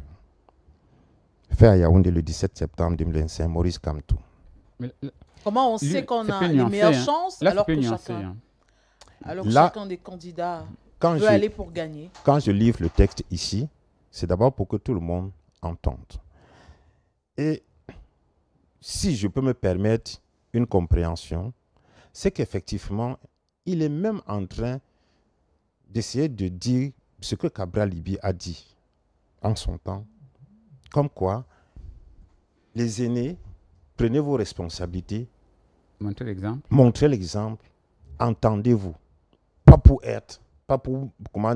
mettre leur propre personne devant, mais en dépassant vos égos, en faisant preuve de sacrifice.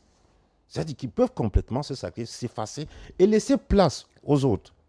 Mais là-dedans, il n'a pas dit ce qu'il appelle expérimenter ou pas. L'âge n'est pas forcément une preuve d'expérience. Une preuve d'expérience. Oui. Je voulais tout simplement que les autres candidats, les supports des autres candidats ne trouvent pas là directement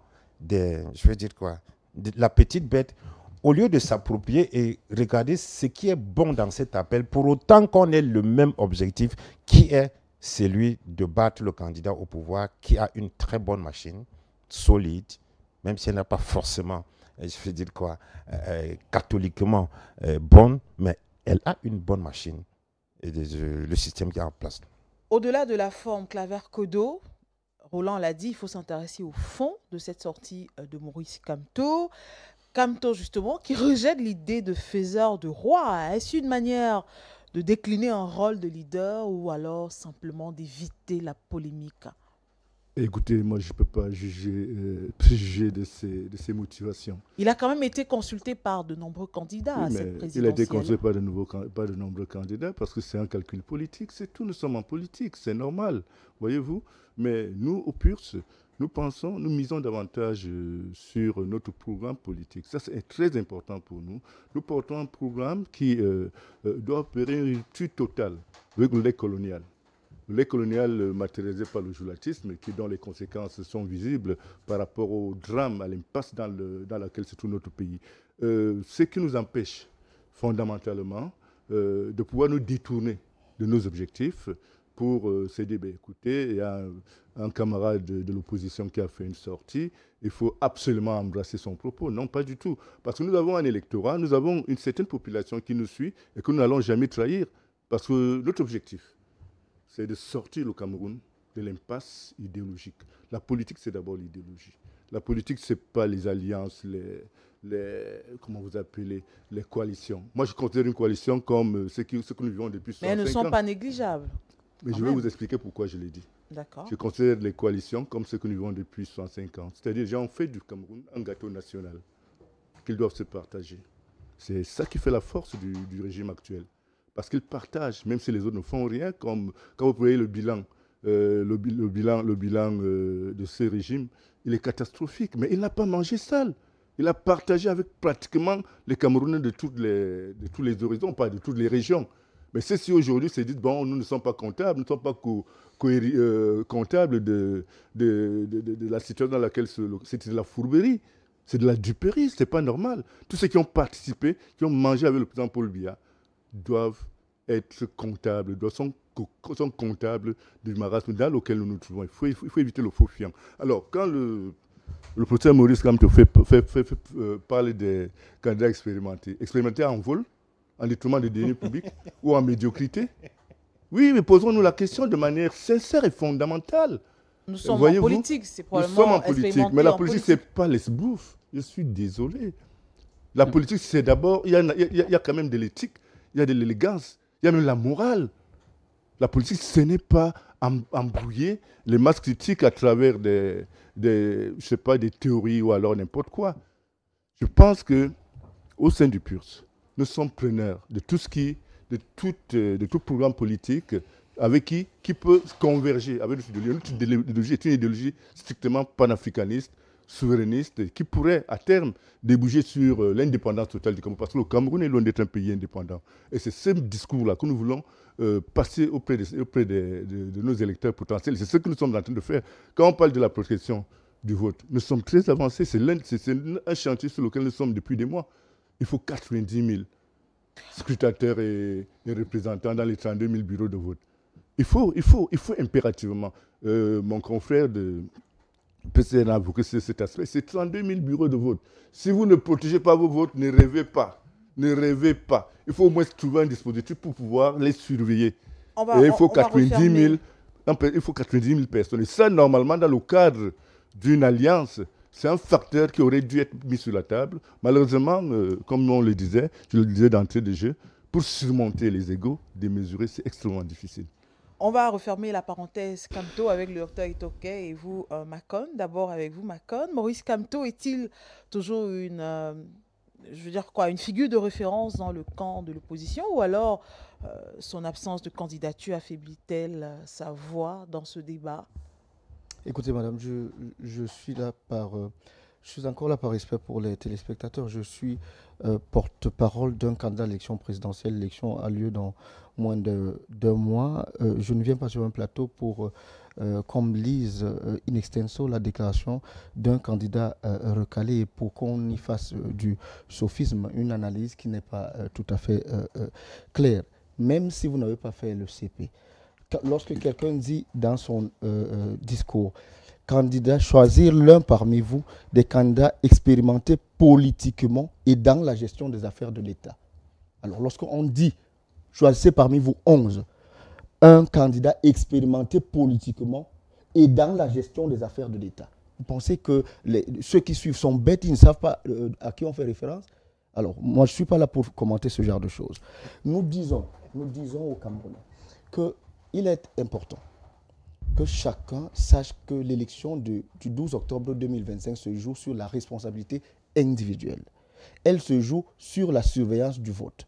On peut être intelligent, très intelligent, et dire aux Camerounais en même temps qu'il n'y a pas d'eau, il n'y a pas d'électricité, il n'y a même pas à manger, mais que celui qui est responsable de cela est un mastodonte et on ne peut pas le gagner si on ne se met pas ensemble. Nous n'avons pas cette intelligence-là. Notre intelligence nous permet de dire que toute personne normalement constituée, qui est dans un pays où en 2018, dans un camp militaire, notamment au génie militaire de PK10, le président de la République, en fonction, a perdu l'élection. Lorsque vous êtes dans ce genre de pays, vous ne dites pas aux citoyens que si vous ne vous réunissez pas, vous ne pouvez pas battre celui qui est à l'origine de vos malheurs. Ouais. Alors je dis à tous ceux qui éparpillent cette rengaine, qui veut qu'on dise que si on ne se met pas ensemble, on ne va pas gagner l'élection présidentielle, je leur dis, c'est votre position. La position que je souhaite que les Camerounais retiennent est que l'élection de 2025 se joue sur la responsabilité individuelle. Madame, nous avons depuis le code électoral de 2012 la possibilité de mettre dans les bureaux de vote à 8 h du matin, à l'ouverture du bureau de vote, un ou deux représentants. Ouais. Nous avons la possibilité d'avoir dans les bureaux de vote des scrutateurs, c'est-à-dire à 18 h, lorsque on choisit l'un des inscrits qui a voté dans ce bureau de vote pour qu'il soit scrutateur. Nous avons la possibilité de prendre des images, des résultats repris sur le tableau. Nous avons la possibilité d'avoir un procès verbal comme tous les autres membres de la commission locale de vote. Nous avons la possibilité de compiler les votes et de savoir si nous avons gagné ou pas. C'est là que nous devons mettre notre énergie, non pas dans une orientation. C'est-à-dire qu'aujourd'hui, il a fait cette sortie. Je vous promets que dans une semaine, ou une semaine et demie, il en fera une autre qui sera plus précise et qui dira qu'il faut que nous nous organisions pour plébisciter des gens qui se sont souvenus à 2 mois de l'élection présidentielle que M. Biapol, qu'ils ont accompagné pendant 43 ans pour l'un, pendant 22 ans pour l'autre, est un mauvais président et qu'ils sont donc venus dans l'opposition pour devenir leader de l'opposition et être candidat du consensus de l'opposition et battu de M. Biapol. Tout ça ne fait pas sérieux, madame. On sait très exactement pourquoi est-ce que M. Bello Bouba-Mayari et M. Tiroma ont été envoyés dans l'opposition. Vous ne pouvez pas, je sors par là, vous ne pouvez pas aller à une finale de Coupe du Cameroun. Coton Sport de Garoua joue contre Canon Sport de Yaoundé. Canon Sport vous envoie 2 de ses joueurs à la veille du match et vous dit, alignez les deux mains, vous allez me battre. Je ne crois pas que cela soit sérieux. Les Camerounais doivent savoir, parce que l'oubli est la ruse du diable. Les Camerounais doivent savoir que un ministre, je ne prends qu'un seul, a été celui qui est le candidat du consensus de l'Union pour le changement 2025, a été en charge de l'emploi et de la formation professionnelle pendant de 2019 à 2025 au Cameroun, mais que lorsque vous prenez son manifeste aujourd'hui, la plus grande partie, la partie la plus volumineuse, porte sur l'emploi et la formation professionnelle. Ce qu'il n'a donc pas pu faire de 2019 à 2025, il entend le faire en tant que candidat. Nous ne sommes pas là, nous ne sommes pas dupes, nous ne sommes pas là pour nous amuser. Le Cameroun est au bord du précipice. Nous ne voulons pas qu'il y pénètre. Donc nous disons aux Camerounais, vous savez, celui qui, je sors par là madame, depuis 2019, vous savez, lorsqu'il y a eu le scandale de la Covid, vous savez qui s'est levé. Mbankolo, vous savez qui s'est levé. Vous savez qui s'est levé sur le fer de Grand Zambie. Vous savez qui s'est levé sur la forêt des Beaux. Vous savez qui s'est levé sur Newton Aéroport. Vous savez qui était le premier avant la protection civile à Mbankolo. Vous savez donc exactement ce qu'il vous reste à faire. Parce que si quelqu'un a réussi, depuis la création de l'ATCAM en 1946, à obtenir de ce gouvernement-là un amendement à la loi de finances, ce qui n'a jamais existé avant le PCN à l'Assemblée nationale, c'est bien que les Camerounais peuvent lui faire confiance. Et c'est le message que nous entendons leur faire passer, pas le message en sibling qui dit de voter pour des néo-opposants de M. Biapol. Justement, est-ce que ce n'est pas amenuiser la force de cette opposition, réduire les capacités de cette opposition, que de penser que ce sont les nouveaux venus, entre guillemets, qui ont quitté le gouvernement hier, qui seraient les mieux partants pour cette élection qui arrive. Docteur Richard Etoké, on sort sur la question Kamto avec vous. Est-ce que Kamto a finalement une responsabilité envers les autres leaders et les électeurs? Kamto a une responsabilité. Aujourd'hui, demain, encore, il a une responsabilité. C'est un acteur majeur. Aujourd'hui, il ne peut pas la circonscrire, pas définir, mais il a une responsabilité. Et maintenant, elle est plus morale, patriotique que tout autre. Mais demain, il aura encore des responsabilités, les gens le savent. Ce que je voulais dire aux gens, c'est que Issa Chiroma se présente un peu comme un agneau sacrificiel. C'est la condition que nous lui posons, c'est qu'il ne se représentera pas. Il vient pour faire fonctionner les institutions, afin que chaque Camerounais se sente. Quelle garantie avez-vous?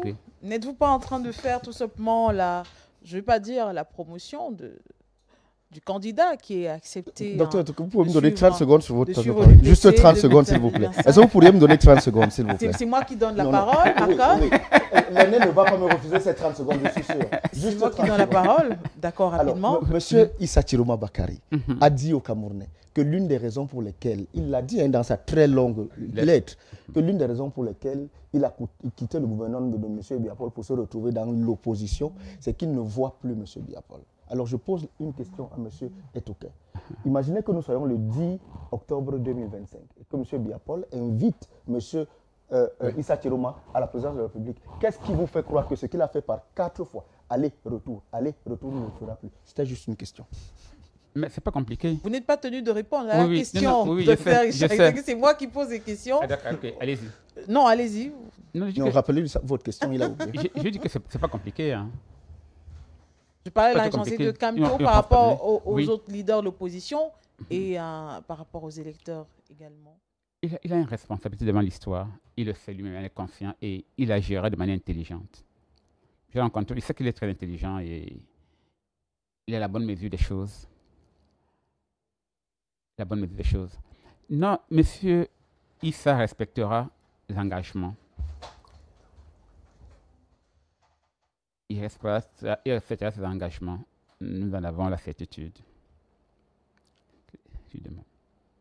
Alors, pourquoi, selon vous, Issa Chiroma est le plus légitime pour porter une candidature unique de l'opposition? Sur quels critères devrait-on se baser? Nous avions, en entendant, en écoutant le peuple, nous sommes un parti souverainiste, révolutionnaire. En écoutant les peuples, ses besoins, ce que nous avons compris, c'est qu'il fallait d'abord que la machine sociale fonctionne dans son intégralité. Parce que nous avons une constitution. Si les choses fonctionnaient comme elles doivent fonctionner, et on a cité plein de choses, la vie serait moins problématique. Donc, si nous garantissons, et c'était ça. Donc, il a accepté de garantir cela, qu'elle fonctionne. Ensuite, il y a d'autres éléments que nous avons rentrés, tels que nous dites qui doivent être faits. Mais quelles sont les garanties claires qu'il donne pour pouvoir tenir ses engagements? Non, ça c'est un peu plus top secret. D'accord. Ça rentre dans le secret des dieux. Oui, un peu plus top secret. Roland, on a beaucoup parlé de surveillance de vote sur ce plateau. On parle de surveillance de vote, responsabilité individuelle des électeurs, sauf qu'il n'y a pas de base juridique qui encadre cela. Invoquons donc la société civile. Ils sont nombreux, ces groupes, ils sont nombreux, ces entités qui se sont engagées à encadrer l'élection et à surveiller les votes des Camerounais. D'abord sur la base juridique que peut cette société civile-là pour garantir que la voix des Camerounais sera respectée. Disons que la société civile ne va pas faire la magie.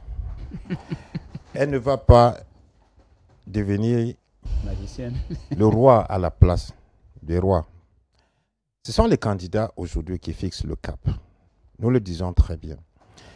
Si les candidats ne montrent pas qu'ils ont une volonté d'avancer, je peux vous rassurer que la société civile ne pourra pas faire grand-chose. Si dans cette tergiversation, on se retrouve avec 11 candidats à l'élection présidentielle en face du président Biya, rassurez-vous que le peu d'efforts que la société civile est en train de faire sera complètement noyé parce qu'ils ne pourront pas être en mesure d'apporter une main utile à la surveillance des votes de tous ces candidats, aussi nombreux qu'ils sont. On a le représentant du PCN sur ce plateau qui nous assure que le PCN a les moyens de faire surveiller ou de contrôler le vote, tout comme celui du PUS. Est-ce que ces efforts ne peuvent pas être mis en commun pour garantir la protection de la voix des électeurs? Pour que les efforts des partis politiques ou bien des personnes recrutées par des candidats différents soient mutualisés pour la surveillance, il faut que ces candidats-là, eux-mêmes, commencent par se mutualiser pour faire avancer une seule personne. Sinon, ils ne vont pas s'aider sur le terrain. Si tout le monde part pour gagner. Je n'ai pas envie de croire que sans la coalition, il n'est pas possible qu'on ait un autre résultat. Évidemment, le 12 octobre. Évidemment, c'est un discours. C'est un discours qui est tenu par ceux justement qui pensent qu'ils peuvent aller seuls. Il ne faut pas se leurrer. Qui pensent qu'ils peuvent aller seuls. Parce qu'on ne peut pas être dans une dynamique de regroupement qui est souhaitée par la plupart des personnes. Et on a quand même des gens qui ne cessent de répéter qu'ils peuvent aller seuls et gagner. Je suis même embêté. Et puis, avant de revenir à la question de ce que la société civile peut faire, effectivement, je suis davantage conforté ce soir de ce qu'effectivement, les passes d'armes ne peuvent cesser au sein, parmi ces candidats-là. Parce que j'ai plus entendu des critiques formulées vis-à-vis d'autres candidats sur ce plateau que vraiment une réelle volonté de se mettre ensemble. Parce que quand on a un objectif commun qu'on veut atteindre, c'est à ce moment-là qu'on tait même, les ressentiments qu'on a avec les uns et les autres. Qu'on demande souvent dans les couples quand ils ont des problèmes. Oui, ça ne va pas, tel a fait ceci. Oui, mais il est temps que vous mettiez ensemble pour avancer. OK? Si vous habitez dans une même maison, dans des cités, et que vous sentez qu'il y a le feu qui arrive, vous mettez ensemble, vous laissez vos égos de côté, vous laissez vos divergences. Si l'un a mangé le repas seul dans la matinée et l'autre n'a pas mangé, on laisse d'abord ça de côté, on essaie d'éteindre le feu avant de revenir pour dire qu'est-ce qu'on fait maintenant. Mais je n'ai pas l'impression que c'est vraiment la logique qui est derrière ça. J'ai entendu par exemple le porte-parole adjoint de Cabral Libye qui précise que Cabral Libye, en voyageant, a écrit à tous les autres candidats pour demander à les rencontrer. Par contre, c'est le même porte-parole qui explique comment il y a des candidats qui ne devraient même pas être là parce que c'est des pions du régime qui sont arrivés là. Ce discours montre très bien qu'en fait, il y a beaucoup de problèmes entre les candidats, entre eux-mêmes. Et c'est ça tout le problème que nous avons aujourd'hui. Il faut que toutes ces querelles se taisent pour qu'on regarde ensemble, qu'on laisse... Bon, le représentant du PURS parlait des égos surdimensionnés qui ne cessent de monter. Je ne sais pas à quel moment cela va se taire. Et devant donc ces égos, la société civile ne pourra pas faire grand-chose si les candidats eux-mêmes ne peuvent pas aider. On dit dans un proverbe vulgaire, dit quoi? Commencez par vous laver si vous voulez qu'on vous aide à frotter votre dos. Aidez-vous et le ciel vous aidera. Et donc, la société civile aujourd'hui va se battre comme elle peut. Mais notez que cette société civile, a aussi devant elle beaucoup d'obstacles. La société civile fait comment? Elle travaille avec des observateurs électoraux, lesquels, pour être opérationnels le jour du vote, doivent être accrédités par le ministère de l'administration territoriale. Il n'est pas sûr, d'après les antécédents, d'après ce qu'on a connu par le passé, que si vous proposez une ONG, par exemple, qui veut observer les élections, s'il propose 1000 observateurs, que ces 1000 observateurs vont être acceptés par le ministère de l'administration territoriale.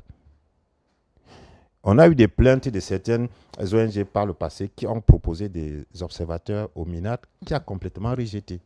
Et si aujourd'hui, et donc le travail qu'ils sont en train de faire aujourd'hui, va être validé sous réserve de ce que le MINAT va dire à la fin. Parce que si le MINAT décide que vous n'aurez que 20 observateurs, il y a beaucoup d'autres, la société civile qui estime avoir aujourd'hui sur le terrain au moins peut-être autour de 5000 à 6000 observateurs électoraux qui vont travailler ce jour-là.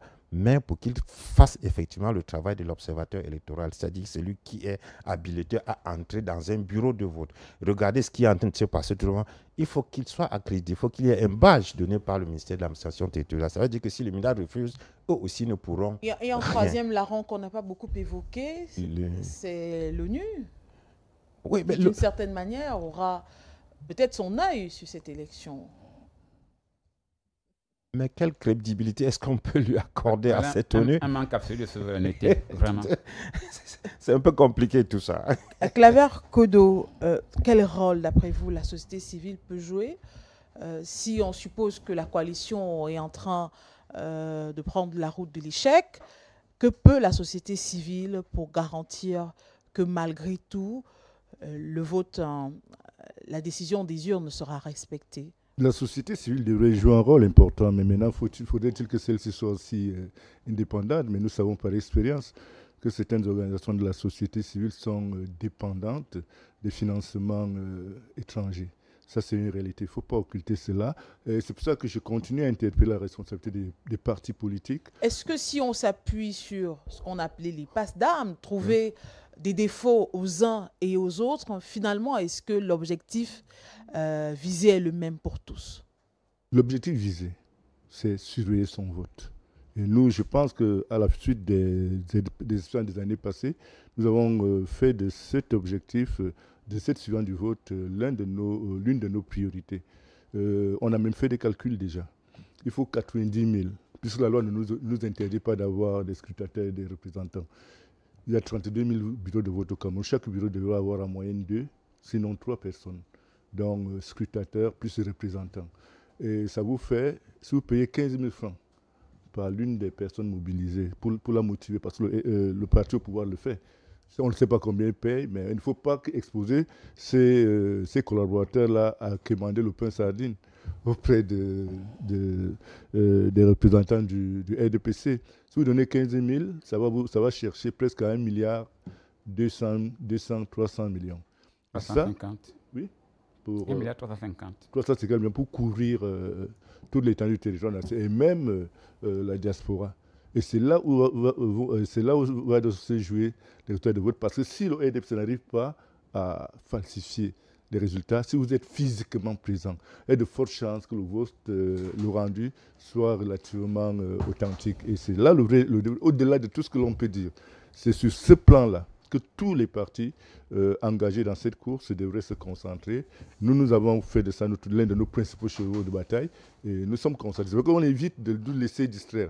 Parce que tous ces débats qui ne sont pas dans le sens de la sécurisation de notre vote, sincèrement, nous empêchent de rester focus. Or, c'est ça, même, je crois que mon ami du PCN a évoqué cet aspect, c'est là où se trouve la clé du succès. Si vous n'avez pas de représentants, il y a des moyens électroniques qui vous permettent de filmer le tableau, c'est tel bureau, et ainsi de suite. Si au soir du 12 octobre, vous avez 80% des résultats sur le tableau, je pense qu'il y a de fortes chances de pouvoir dire, écoutez, je ne suis pas très mal classé. Et c'est sur ça que nous misons aujourd'hui, parce que dans l'impossibilité de faire une coalition formelle à cause justement des divergences sur le plan idéologique et à cause également des égos démesurés, parce que personne n'accepte de se mettre derrière l'autre. Et le drame même, c'est que certains ne veulent même pas mettre leur programme politique en débat au cours. Parce que c'est ce que j'ai vécu pendant les travaux, pendant les concertations. Certains ne veulent même pas exposer leur programme. Ils estiment que non, ça doit être resté secret. Or, lorsqu'on a la volonté de se mettre ensemble, chacun doit se connaître l'étendue, l'épaisseur du programme de l'autre et puis voir comment on peut fusionner. Mais lorsque les gens refusent déjà, veulent garder leur programme secret, ça devient difficile. Donc, au lieu de continuer à croire qu'il y aura un miracle sur ce plan-là, je pense qu'il vaudrait mieux pour les candidats qui sont engagés de travailler d'abord à fond pour pouvoir faire de bons scores, quitte à ce qu'au dernier moment, on ne sait jamais, peut-être qu'il y aura un miracle, qu'au dernier moment, ceux qui sont proches sur le plan idéologique puissent se dire, écoutez, malgré qu'il y ait 30 millions là-bas, essayons quand même de voir ce qu'on peut faire ensemble. Espérons que ce ne soit pas un vœu pieux. Makon Maoum, il y a des organisations bien connues. Il y a celle menée par Maître Michel Doki et l'autre par Abdourahmane, les VAR, les vérificatrices et vérificateurs attentifs des résultats des élections. À défaut de coaliser avec les autres partis politiques, est-ce que vous travaillez dans le sens de pouvoir mutualiser vos efforts avec bien sûr ceux de ces organisations-là pour pouvoir garantir la vérité des urnes au soir du 12 octobre? Tout à fait, madame. Mais vous permettrez que je revienne très rapidement sur une ou deux choses, parce que je vous ai dit tout à l'heure que la responsabilité des médias et des hommes de médias est importante dans une élection présidentielle, dans un rendez-vous comme celui-là. Vous avez donc un journaliste qui me fait le grief de me méfier d'un nouveau ancien opposant qui, quand même, traîne, entre autres, l'affaire Bibingota, l'affaire Vanessa Tachou, qui nous a amené des faux observateurs internationaux ici, la bavure de Moyuka du 11 août 2020. Chez vous, tout est vrai et faux en même temps, parce que comme des gens sont des nouveaux opposants, il faut que j'oublie, que les Camerounais oublient tout le passé et qu'on avance parce qu'on veut remplacer M. Biapol. Vous êtes donc dans le monde des bisounours, nous n'y sommes pas. La réelle politique nous impose aussi de dire aux Camerounais de faire attention. Parce que vous voulez... Mais vous imaginez ce que Roland Chapi me dit. Si d'aventure nous nous retrouvions dans une coalition avec M. Chiroma, on dit le candidat consensuel de toute l'opposition, les 10 autres candidats se mettent derrière Chiroma. Le 10 octobre, il va à Yaoundé, à la présidence de la République, il dit qu'il n'est plus candidat. Vous faites comment? Puisqu'il a déjà été ce n'est pas un débat qu'il fallait mener. Il a déjà été entre l'opposition et... Non, il a déjà été entre... Comment vous faites? Quel débat vous pouvez mener pour empêcher quelqu'un qui a déjà fait cette danse-là de la mener? Le débat jaillit la lumière. On suppose qu'en vous retrouvant, peut-être vous n'aurez pas accordé à votre voix. Quel débat est-ce que vous menez avec quelqu'un pour vous rassurer qu'il ne fera pas ce qu'il a déjà fait par 4 fois par le passé? Quelle garantie attend que celui qui n'a pas encore fait ne peut pas faire aussi la même chose? Deuxième chose, dans la responsabilité des médias, vous avez dit tout à l'heure, et vous le dites comme ça en passant, il n'y a pas de base juridique. Le code... Non, moi je parlais des électeurs lambda. Des contrôleurs, des surveillants. Des surveillants. Et je vous dis donc que le code électoral camerounais, en sa section 2, des articles 54 à 62, dit exactement ce qu'un parti politique peut avoir dans une commission locale de vote, ce qu'un électeur peut faire lors d'une élection. Et lorsque vous répandez ce genre de choses, lorsque vous dites qu'il n'y a pas de base juridique, cela participe de l'impuissance apprise et de créer la peur. Il y a la question de l'accréditation, attention. Il y a la question de l'accréditation. Nous sommes qui ne dépend que du ministère de l'administration territoriale. L'accréditation, c'est pour les organisations Moi, je vous parle des représentants des partis politiques dans les bureaux de vote. Ce qu'on doit dire aux Camerounais, c'est que si vous êtes présent dans un bureau de vote de 8h à 18h, rien ne va vous arriver. On ne va pas vous mettre une arme sur la tempe. Il faut que les Camerounais le sachent. Si après 18h, vous demandez à être présent lors du dépouillement, rien ne va vous arriver. C'est dans la loi, c'est autorisé. Si vous demandez à filmer le tableau des résultats, rien ne va vous arriver. Vous savez qu'on a tenu le même discours pour des Camerounais en les invitant au Conseil constitutionnel pour vivre le contentieux, sauf qu'après, il y en a qui ont été Madame, embarqués. S'il vous plaît, arrêtez. Vous ne pouvez pas dire que quelque chose qui est prévu par la loi électorale devrait faire peur aux Camerounais. Je dis aux Camerounais que les articles 52 à 64 du code électoral leur permettent d'être présents dans les bureaux de vote, d'être présents lors du dépouillement, de filmer le tableau, d'avoir un PV s'ils sont représentants du parti politique. Et donc, ils doivent assumer leurs responsabilités individuelles. Dernière chose, lorsque un candidat a eu officiellement lors d'une élection 562 000 voix valablement exprimées, vous pensez que c'est dégagé 32 000 fois 2, c'est-à-dire 64 000 personnes là-dedans. Et ce candidat a été classé deuxième dans 4 régions du Cameroun. Sur 10, il a été classé deuxième dans 4. Troisième dans les 6 autres. Deuxième dans 4. Vous imaginez que ce candidat-là ne peut pas avoir 32 000 fois 2 représentants dans les bureaux de vote pour surveiller son vote, je ne crois pas. Ce que vous devez dire aux Camerounais, c'est que l'appel que nous faisons, parce que si vous leur dites que il n'y a pas de base juridique, justement, même ceux qui nous ont accompagnés en 2018 diront l'affaire, s'il n'y a pas de base juridique, surtout qu'il y a un Moulinex là-bas, il ne faut pas que nous y allions. Il y a une base juridique, vous avez le droit d'être dans les bureaux de vote et c'est là la clé du succès, madame. Si nous ne surveillons pas notre vote, même si vous réveillez ni John Frundi de regretter mémoire, vous mettez pour candidat à l'élection présidentielle votre bien-aimé qui serait faiseur de roi comme candidat, nous perdrons parce que nous n'aurons pas surveillé le vote. Il faut donc dire aux Camerounais que la clé, c'est la surveillance du vote. Je dois rappeler une chose, juste pour rappeler. Pour rappeler. Oui, rapidement, Macron, justement, vous avez parlé du bien-aimé, vous parliez de... Non, je parle du bien-aimé des médias. Hein. Juste pas votre bien-aimé, je dis le bien-aimé des médias. Ça suppose que vous êtes peut-être le mal-aimé, alors? Non, je n'ai même pas besoin d'être aimé, j'ai besoin d'être compris. Je voulais juste rectifier un peu ce qu'il dit, c'est que la commission locale des votes, c'est-à-dire que ceux qui sont supposés être dans le bureau de vote le jour du vote, il y a un représentant de l'ECAM qui est le président, il y a un représentant de l'administration qui est désigné par le sous-préfet et il y a un représentant de chaque candidat. Un ou deux. Un représentant. Un ou deux. Il n'y a pas de deux dedans. Un représentant. La loi dit bien un. Tu ne peux pas avoir deux. Et ce qu'on appelle scrutateur, il est désigné au soir du vote par le président du bureau de vote, parmi les électeurs dont les noms figurent sur la liste de son bureau de vote, pour faire partie de ceux qui font le décompte. Et effectivement, à ce moment-là, les décomptes sont publics. Ça veut dire que si ceux qui ont fait le vote dans ce bureau sont présents à partir du 18 vote, ils peuvent entrer. Mais jusque-là, c'est encadré parce que si le président du bureau de vote estime que la salle est étouffée ou bien inconfortable, la loi lui permet de l'évacuer, de la rendre un peu plus digeste. Et c'est sur toutes ces petites données-là que, justement, tout se joue à un moment donné.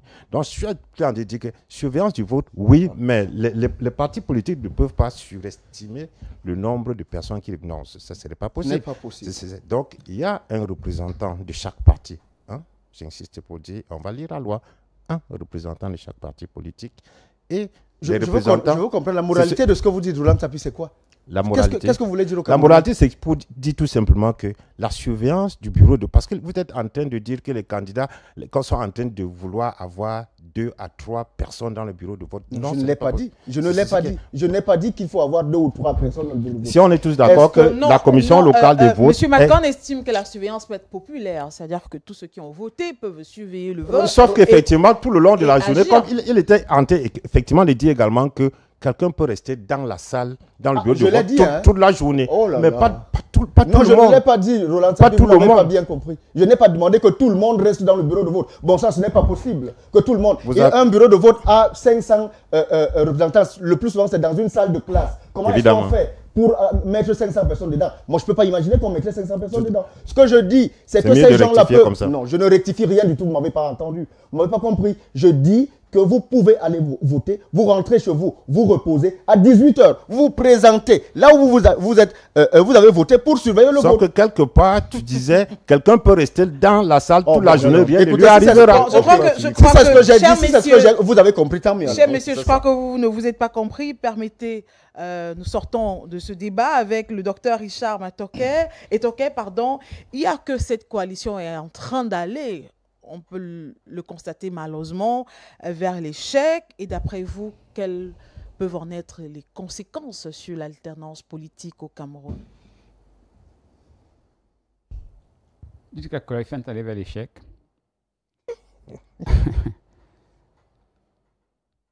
On n'a pas une seule coalition de deux candidats de l'opposition. On peut en avoir 3 ou 4. Hein. L'une n'empêche l'autre. Oui. L'une n'empêche l'autre. Le plus important, c'est le contenu. Le programme qui est dans cette coalition. C'est le plus important. On la présente au peuple. C'est le plus important. Parce que effectivement, il y a des choses réelles qui ont été soulevées. Les égos, c'est une réalité.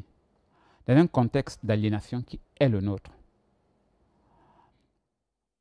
Nous avons, comme on dit, l'amour de la patrie chez nous, c'est à des degrés variables. On ne voit pas la patrie sur le même prisme. Oui, parfois la patrie chez certains se résume à moi d'abord. Et en d'autres que le sens sacrificiel qui défie les institutions, qui dit ce qu'il y a à dire, sens sacrificiel. Bon, maintenant on n'a pas une chose, je peux dire, celui-ci est plus patriotique que l'autre. Mais sur le terrain, on constate que parfois les choses ne s'ajustent pas. Parfois, les gens arrivent, on dit, bon, sortons les programmes, il y en a qui n'en ont pas. Hein.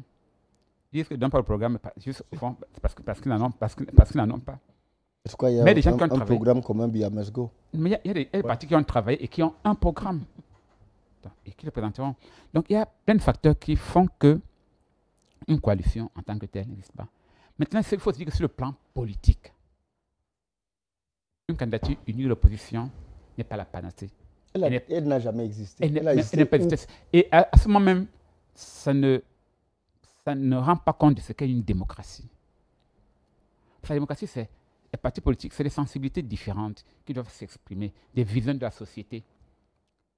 Et ce qui arrive parfois, et c'est le jeu de l'Assemblée, quand par exemple après des élections législatives à l'Assemblée, les coalitions se forment en fonction des programmes. Vous voyez, dans certains pays, un Premier ministre présente un budget qu'on peut dénoncer et qui peut le renverser. La démocratie se joue comme ça parce qu'à un moment, parfois, des programmes, vous ne pouvez pas en totalité, un parti, avoir ce programme respecté. Mais il y a des points importants pour lui qui parvient à négocier pour qu'il soit pris en compte dans la gestion des affaires de l'État. Donc, nous disons, il y a plusieurs coalitions. Ça coule de source, ça se lit. Quand on voit les demandes des uns des autres, ça ne surprendait personne. Claver Kodo, Makon Maoum, 30 secondes pour chacun d'entre vous. Que dire à ces électeurs qui semblent perdre espoir à cause des disputes ou alors des mésententes au sein de l'opposition? Disons, les électeurs paient le prix de l'immaturité de certains acteurs politiques. Comme je le disais tantôt, certains viennent même dans le jeu politique, dans le véritable projet de société. Et ils payent le prix à cause de cette immaturité. Et, Docteur Itoke. Le docteur a évoqué un aspect. Vous savez, tant que les Camerounais ne se reconnaissent pas à travers des valeurs incarnées par une nation, parce que le Cameroun jusqu'à aujourd'hui n'est pas une nation, le Cameroun a une nation qui repose sur trois triptyques dans le territoire, la monnaie et la langue. Ce n'est pas encore le cas du Cameroun. Comment est-ce que vous voudriez qu'on soit pour le Cameroun? Donc la solution pour les électeurs, c'est de s'approprier les programmes, tout au moins les résumés des projets, des programmes politiques, des candidats en liste et voter en faveur de celui qui est le plus proche des solutions qu'ils attendent du nouveau président. Oui, deux choses très rapidement. La première, si vous avez suivi notre débat ce soir, vous seriez tenté d'aboutir à la conclusion que s'il n'y a pas une candidature consensuelle et unique de l'opposition, on ne peut pas gagner. On ne peut pas gagner. Ce n'est pas, je ne m'adresse pas à vous, je m'adresse aux téléspectateurs. Je leur dis, ils seraient tentés par l'idée de croire que sans coalition, on ne peut pas gagner. Je veux qu'ils comprennent qu'il est possible de gagner. Cela s'est fait ailleurs, ça peut se faire au Cameroun. Première chose. Deuxième chose, il y a des candidats qui ont présenté depuis 2017 trois choses. La première chose, c'est des projets de société. Cabral Libi en a un qu'il a couché dans le FIR de la lutte communautaire, puis dans le manifeste de la rupture et du progrès.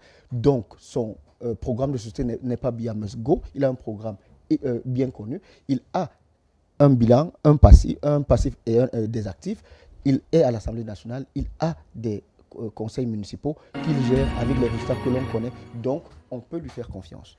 Merci à vous, chers messieurs, docteur Richard Itoke, Claver Kodo, Makon Maoum et Roland Tapi. Merci à nos téléspectateurs, auditeurs et internautes qui nous ont suivis sur nos différentes plateformes digitales.